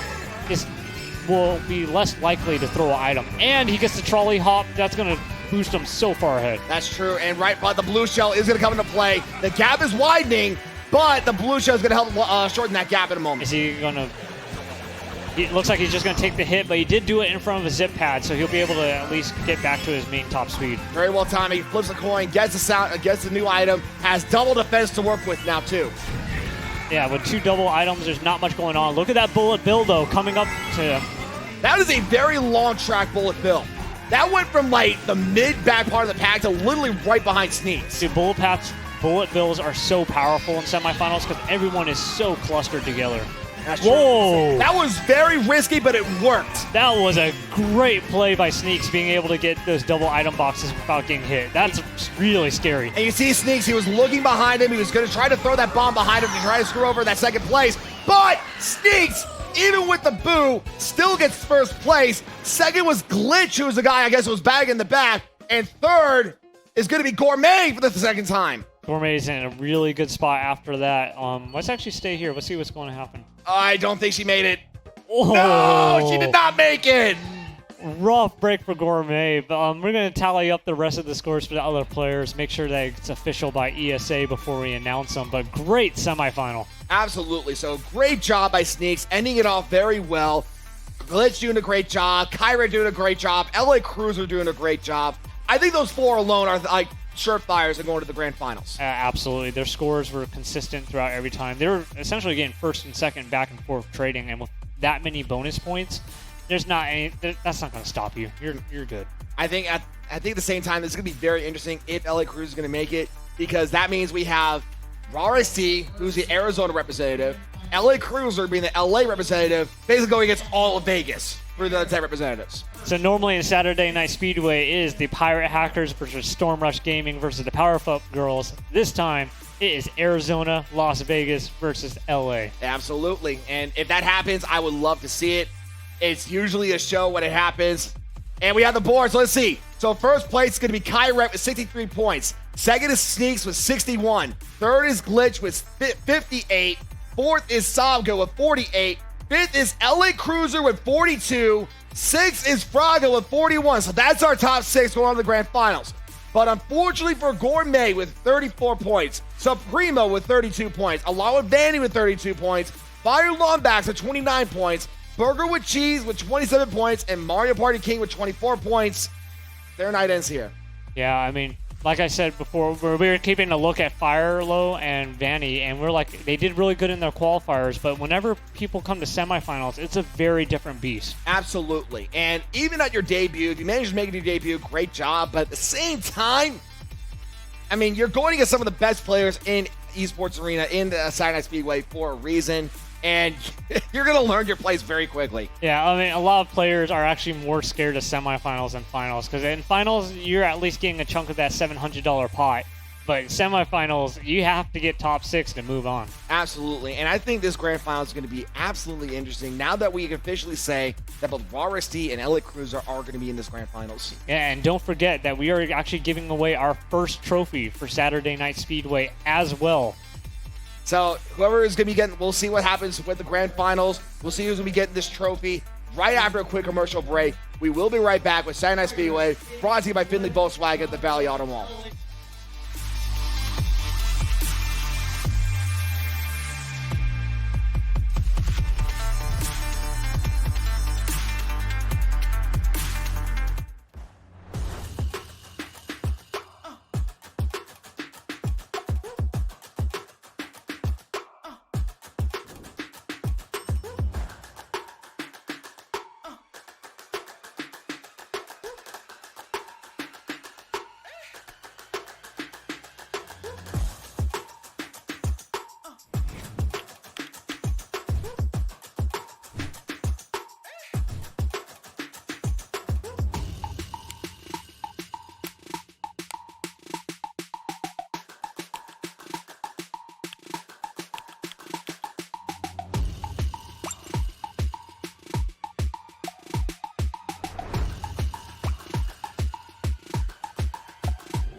Ladies and gentlemen, welcome back to Saturday Night Speedway, brought to you by Findlay Volkswagen at the Valley Auto Mall. I am Warlike, and joined here by Sir 9, and we are getting started with the grand finals. Shades, you need to update your sunglasses. Well, after over 50 competitors came in tonight for the trophy, but only 12 remain, and they are fighting in a 6-race Grand Prix to see who will take home the title of Saturday Night Speedway. And we see we're getting started with the first race of 6. We were talking about Animal Crossing during the commercial break, and the first race for the second time tonight, it's Animal Crossing, and it looks like it's summertime. Hey, it's summer here. Well, no, it's spring here. It in Las feels like Vegas. summertime It's here. getting hot enough. It's almost hitting 70 degrees here in Vegas, and it's only like March. But funny name, leading the pack here, first place. We'll see what happens to him. So let's list down exactly who we have here in this grand final, because this is an insane grand final. By the way, it's actually spring, not summer. I apologize. So we have funny name, Samuel, Bear, Marshall Trupa, Tinskew, Rar, Kyret, Sneaks, Glitch, Savgo, LA Cruiser, and Froggo. We have a lot of people from out of state competing in this SNS, as well as the fact that, remember that all these 12 players will be taking home a portion of that $700 guaranteed pot. But you know you want a bigger chunk of the pot. In order to do that, you have to get first place, or at least in the top 3 to get a really good chunk of it. But right now, funny name, no jokes here, he's in the back of the pack. I mean, there's not much he could do right here. And even with a star, he's going to have to wait just for more items. One of the things about Mario Kart is sometimes you're not going to be able to make a play every lap. That's very true. Right now, RXT, unfortunately, he's just also a victim of bad luck. He's also stuck in the back of the pack. Arizona Rep needs to really step up here. Yeah, 3 mushrooms in 11th place ain't going to do him much, especially since everyone else also is going to have mushrooms and stars. That's true, and he's going to fire out the mushrooms, trying to really catch up to the mid-pack. Meanwhile, Kyred, who has 2 mushrooms to work with, is going to pass up there, currently in first place, and he has another mushroom and a boomerang to work with. He's actually in a really good spot right now because he can mushroom out of a blue shell, and he has a defensive item if he needs to. So really good item selection. And we'll see what happens here. Looks like he's going to retain this mushroom, but honestly, a shot can really mess him up right here. A boo can get rid of his mushroom, and a blue shell, that combo can really mess him up. So we'll see what happens though. Now, I think it's a great play to keep those kinds of items. Sneaks only with a mushroom, but remember, Kyret has the mushroom too, so he could take the cut as well. It looks like they're both going to take the cut. So it looks like Kyret is going to be in first place. He throws him in. Oh, no! So it does cost Sneak second place. So Sneak gets third, Kyret gets first. Second is going to be Samuel. Samuel sneaking in at the last minute and taking that. Kyret, you got to remember that when first place crosses that finish line, they throw everything behind them. Don't stand behind them. That's exactly what happened. I mean, to be fair, though, Sneak did not know that Kyret had the boomerang. You expect maybe like a banana peel or something like that.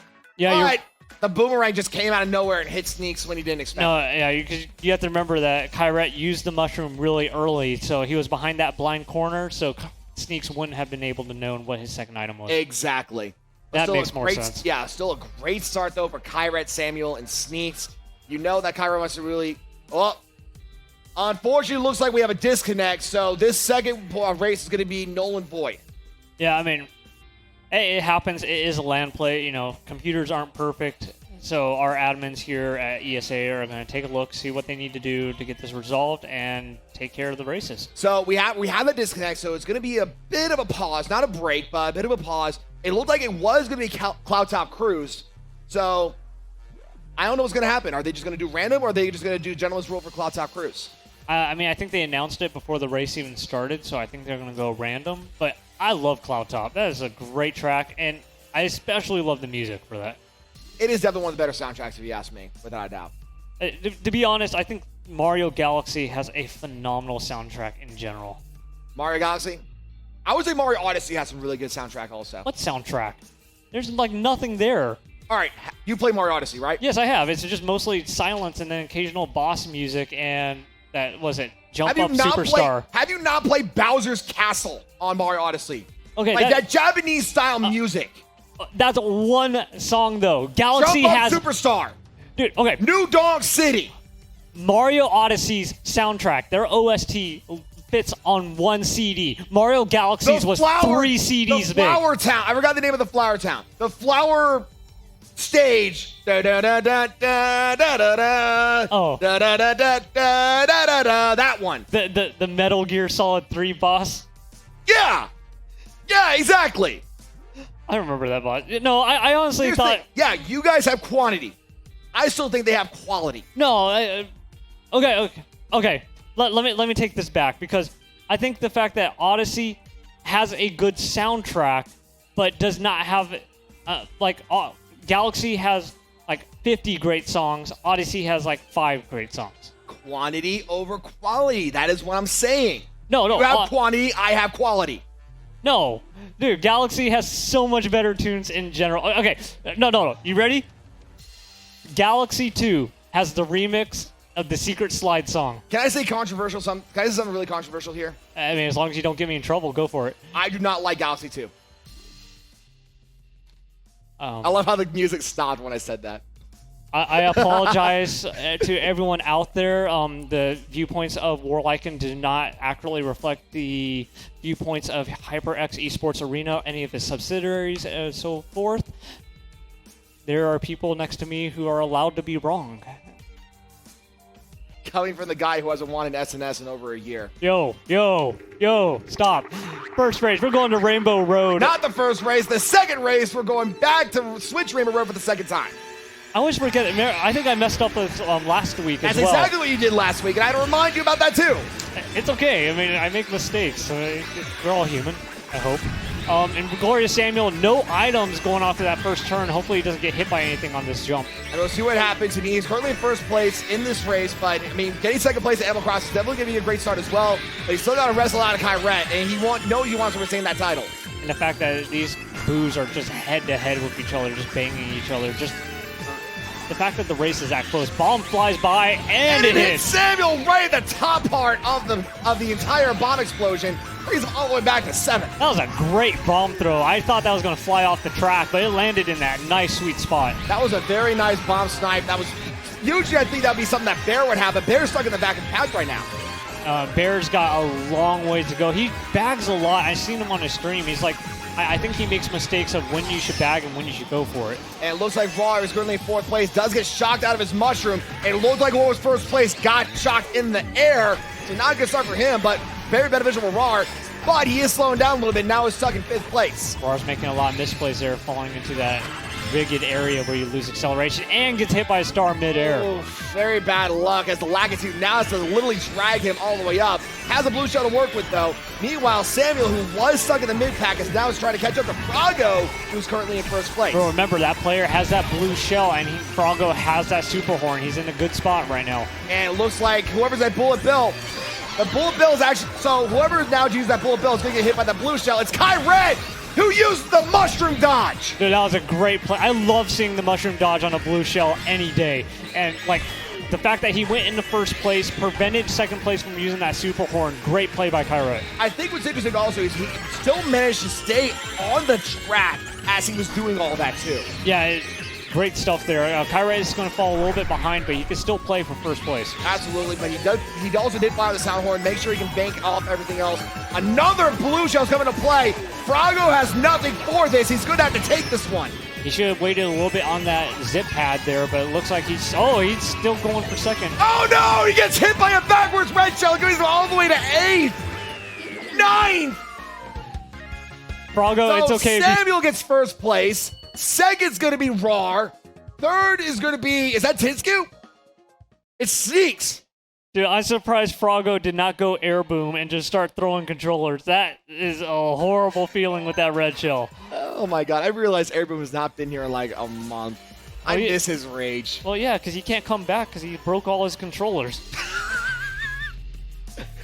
Shout out to Airboom if he's watching, but yeah, you have a valid point. he has to buy another stock of controllers that you could throw on the ground. They're 9. Oh my god, I thought I was bad with bashing people. I'm not that mean. Come on. A lot can be said about that. But it looks like for the third race of this grand finals, for the second time tonight, it's Hyrule Circuit. Hey, it's a classic Link track, but even more important, I am excited for Breath of the Wild 2. I really hope we get some more news on Breath of the Wild 2. Actually, wait. Let's back up here. Yo, Nintendo, where's our Nintendo Direct? Yeah, It's we haven't had been one in way like 5 too long. months. I need some help, but Bare Necessities here, riding 6th place, needs something good here. Hopefully he gets a mushroom being this far behind. Well, he gets a red shell, and usually There's one of those people who's like a mid-pack bully. Unfortunately, gets dragged out by that banana peel that Roy was dragging out. Now is stuck at the back of the pack. Even worse, he get peeled and he lands like right in front of the wall, so you just kind of have to hop around, puts him way far behind. That's true. So now stuck in 11th place. He's gonna have this double item box where he gets 4 mushrooms. Not that great to have right now. I mean, what's difficult about this track is the fact that there's not a lot of double item boxes. No, There's not only really. one in each, in item box 2 and item box 3 of this track. So you have to really prioritize when you're going to get items. But at the same time, he's using these mushrooms really well. He's cutting through a lot of the grass, making sure he can get through a lot of cuts.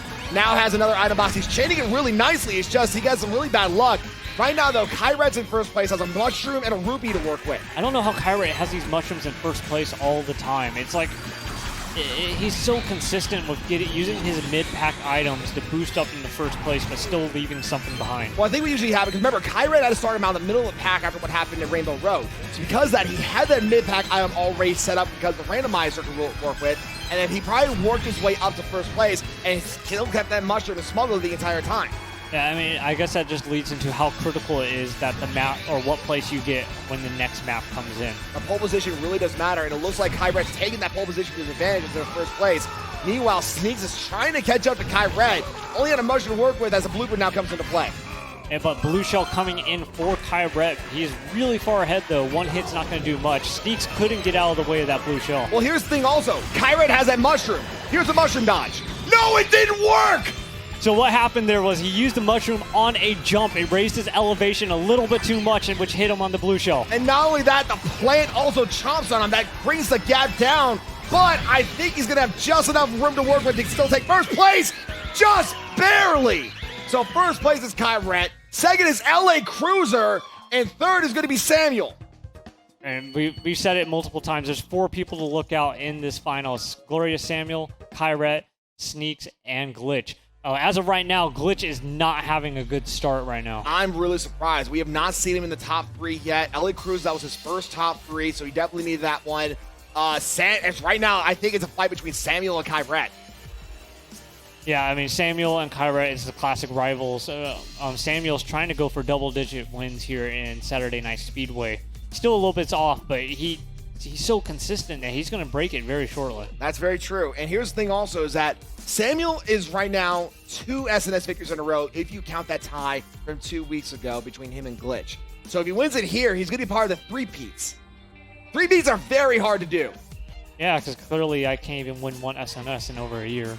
I mean, that's you, but not me. It hurts my feelings so much. Well, we're starting the second half of the grand finals on Super Bell Subway. I believe this is the second time we've seen Super Bell Subway tonight.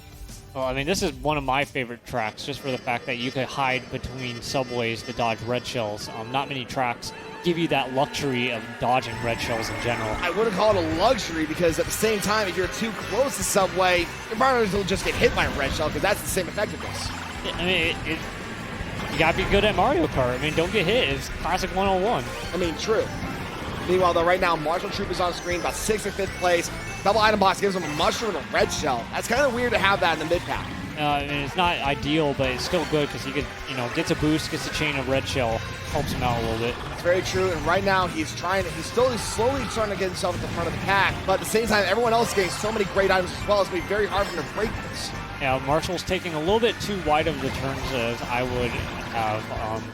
Anytime you take a wide turn in finals, you usually lose a position, but he's been having great items right now that help him stay in place. I mean, that balance is going to really help him out. Now he's in 4th place. It looks like Roy got his, so now he's in 3rd.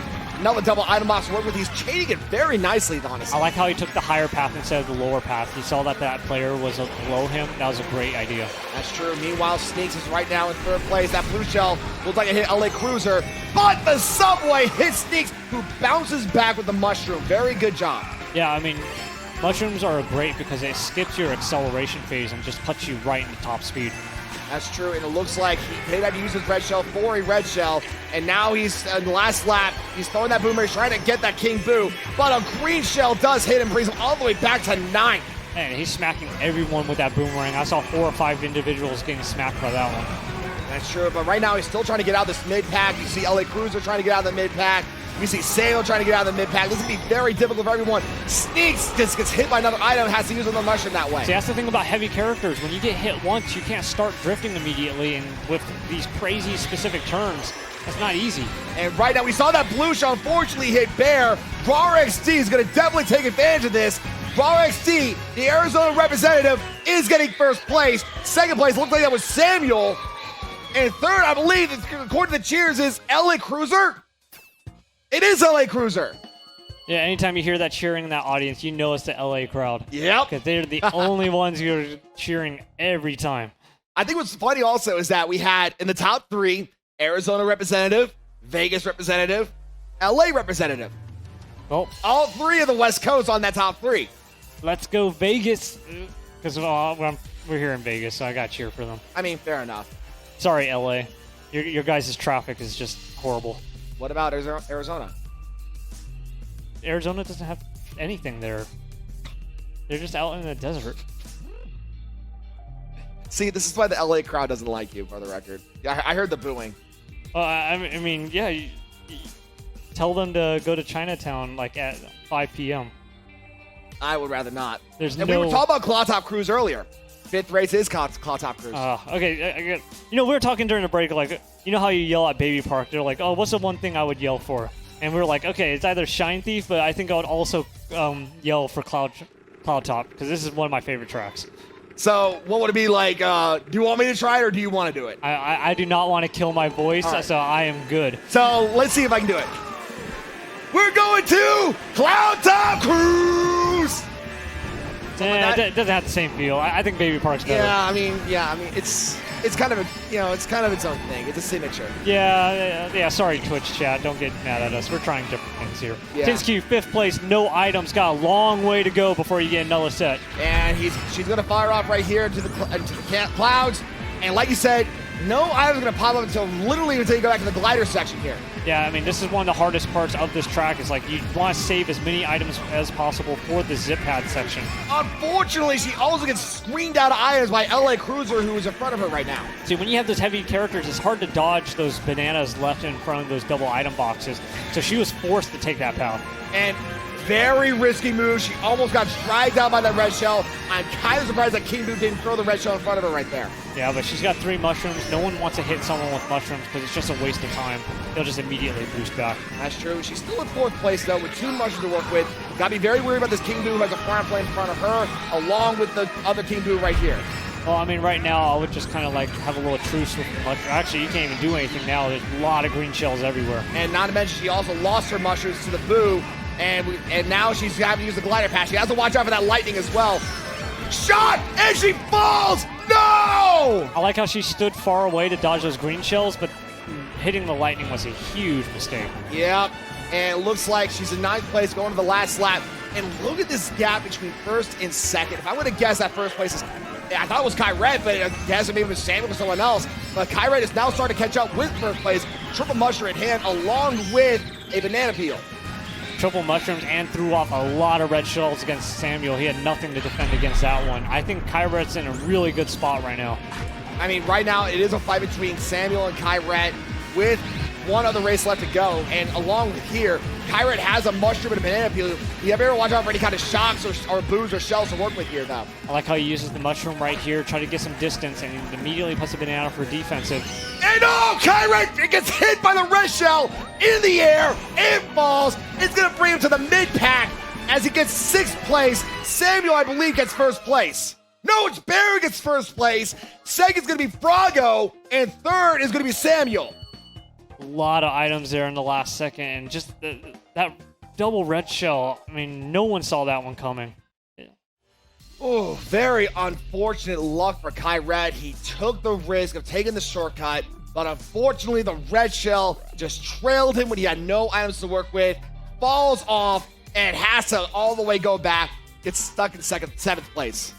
Not much you could do about that one. I mean, he could have taken the long path, but, I mean, his competitors were still really close, so, I mean... It was better. It was a smart move, but it was just bad luck. Yeah, I would agree with that. I think that was the appropriate play, but it was not just... luck was not on his side. It looks like for the last race of the Grand Finals, we are going back to the Thwomp Ruins for the second time tonight. Thwomp Ruins is a classic track, but the fact that I love this track is because the second half of the track is zero gravity and has a phenomenal shortcut that if you're able to stay or take the shortcut while drifting, you could gain a purple boost off of it, which is critical to getting way far ahead. That's very true, and we're starting the last race. Like I said, even though a lot of their screens say 5th race, because of that disconnection we have earlier, this actually is the last race, just to remind those people at home. I appreciate you reminding me as well. Thank you. We are on to race number 6 of 6 here in our grand finals. Only one person will be going home as our final or champion of Saturday Night Speedway is a Glorious Samuel versus Kyrette, trying to make some kind of play to get first place. I think right now, though, actually, because of what happened to Kyrette at Cloud Top Cruise, I think Samuel has a lot. As long as he can stay in the top 3, I believe Samuel wins this one. But we'll see what happens. Right now, RARXT, he hits the sound horn on that Roy. Poor Roy falls down and he gets stuck in the big pack. RARXT is now in second place in the second lap, using the no item shortcut, gets a red shell to work with. You know, we're seeing a lot more no item shortcuts starting last week, and it's great to see our players get better and better every week. Absolutely. And what's interesting is that the Piranha Plant, which is usually a mid-pack item, gets to second place, but unfortunately, you saw what happened. Oh! Pointed out, he gets first place because whoever was first place let him get first place, just to let him get hit by a blue shell. Well, even worse, he had a mushroom in his second item, used it, but did not time it right and got hit by that blue shell. That would have helped him out so much. It looks like RAR still has a lot to learn when it comes to the mushroom dodges. The mushroom dodges, I believe, a 3-frame window or something like that? It's extremely difficult. I would definitely say it's like a 3-frame window. Yeah, absolutely. Right now, though, funny name, who we've not seen the top 3 in a while. I'm not sure where he lands, but he definitely wants to be able to be in the top half after this race. Now, like right now, ooh. Oh, no! Funny name, unfortunately, gets hit with a prank of a bomb and is now in 4th, 5th place, 6th place. I think the dangerous part here is that a lot of players are not playing for first place. They're playing for second and third, trying to get as much of the grand prize as possible. And it looks like Frago may have fallen off the shortcut. It looks like he was second place. First is going to be Kyrette, so we'll see how much that is going to make a factor here. That's going to be the biggest thing to note. Second is going to be Frago. Third is going to be Glitch.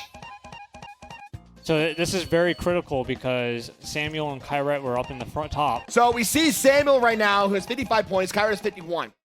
The problem, though, is that this does not include the first race. Yeah, because of that DC, we don't get to know what that first race results are. So right now, ESA is doing, their game admins are tallying up the scores, and we're about to find out our first champion. We'll see what happens. Who is the first trophy tonight? It's either going to be Kyrette, who's going to add to his giant amount of wins, or it's Samuel, who's going to be adding to the list of repeats. Yeah, and not even that. Just taking home $200 is a quick 4 hours of racing. That's some great stuff. I mean, yeah. To be fair, first place gets 200, second place gets 100. So that $100 difference is a big difference. And that's just for playing Mario Kart. I mean, how often do you get to pay? Unless you're making a bet with your friends or something like that. So, all right, so we have the leaderboard. Let's see who gets it. In first place, by 1 point, is Samuel with 67. Second is Kyrette with 66. Third is RAR with 56. Fourth is LA Cruiser with 50. Fifth is Bear with 48. Sixth is Sneaks with 47. Seventh is Frago with 36. 8th, Marshall Trooper with 34. A tie for 9th between Funny Name and Glitch with 25. And a tie for the back between Tinsky and Savgo with 19 points. First of all, I did not expect to see Glitch so far down the chain. But LA Cruiser doing a phenomenal job getting 50 points right there. Along with RAR with 56. Great representation by Arizona and LA without a doubt. But the story here, once again, by 1 point, Samuel squeaks out Kyrette, getting his another 3-peat. And so congratulations goes to Samuel for entering the winner's circle, brought to you by Findlay Volkswagen, and also being the first trophy winner. Yeah, and if you can see right there, that is our first ever Saturday Night Speedway trophy going to Inglorious Samuel, and he absolutely deserves it. Absolutely. That was a very close race. It literally came down to Samuel staying in the top 3 at Swamp Ruins to keep himself from getting the win, getting another 3-peat, I believe, and I love that jersey, by the way, and getting the first ever SNS trophy. So and also, congratulations goes to Samuel. And also, if you think about it, Kyret got first place in that last track, but still didn't even win. So Glorious Samuel pretty much had it in the bag. I mean, to be fair, I believe when we started Swamp Ruins, Samuel had, if I recall, maybe about a 6-7 point lead. I could be wrong. But even then, 15 to 10, the 5-point difference, that was 6 points. So yeah, that 1 point made the biggest difference right there, and that getting third place was the factor. If it was any lower, either with a tie between him and Kyret, or Kyret would have won. Yeah, I mean, 1 point, that was such a close grand finals. I'm lost for words. So with that in mind, Sir9, what are your final thoughts? I'm glad you call me Kyret. I guess. No, I corrected myself mid-sentence. No, I mean, if I have anything else to say, first of all, congratulations and Glorious Samuel. That was some great racing, and also I'm just happy that we had so much representation from other states as well. I appreciate everyone being able to come by. Absolutely. I think you said it best. I mean, Samuel getting his 3-peat, great job on that one. Seeing Raw SD getting out of second chance. Not only getting out of second chance, but getting third place, climbing himself all the way to the grand finals and getting third place. That is impressive. And then LA Cruiser always doing a great job. Like I said, anytime we see LA Cruiser, he's usually a staple in the grand finals. Getting fourth place also, great showing. Yeah, I mean, I love seeing LA Cruiser and his family here, always shouting out and doing those cheers in the crowd. So, I mean, I love that he comes here all the time. Absolutely. So with that in mind, for Saturday Night Speedway number 58, for Sir9, I'm Warliken. Thank you for joining us for another Saturday Night Speedway. Saturday Night Speedway, Finley Volkswagen proudly introduces tickets for test drive a Volkswagen at Finley Volkswagen, which receive 4 hours of free gameplay at the HyperX Esports Arena. Finley Volkswagen found at the Valley Auto Mall. Once again, for Sir9 and for everyone here at Saturday Night Speedway, I am Warliken. Thank you for joining us, and have yourselves a good one.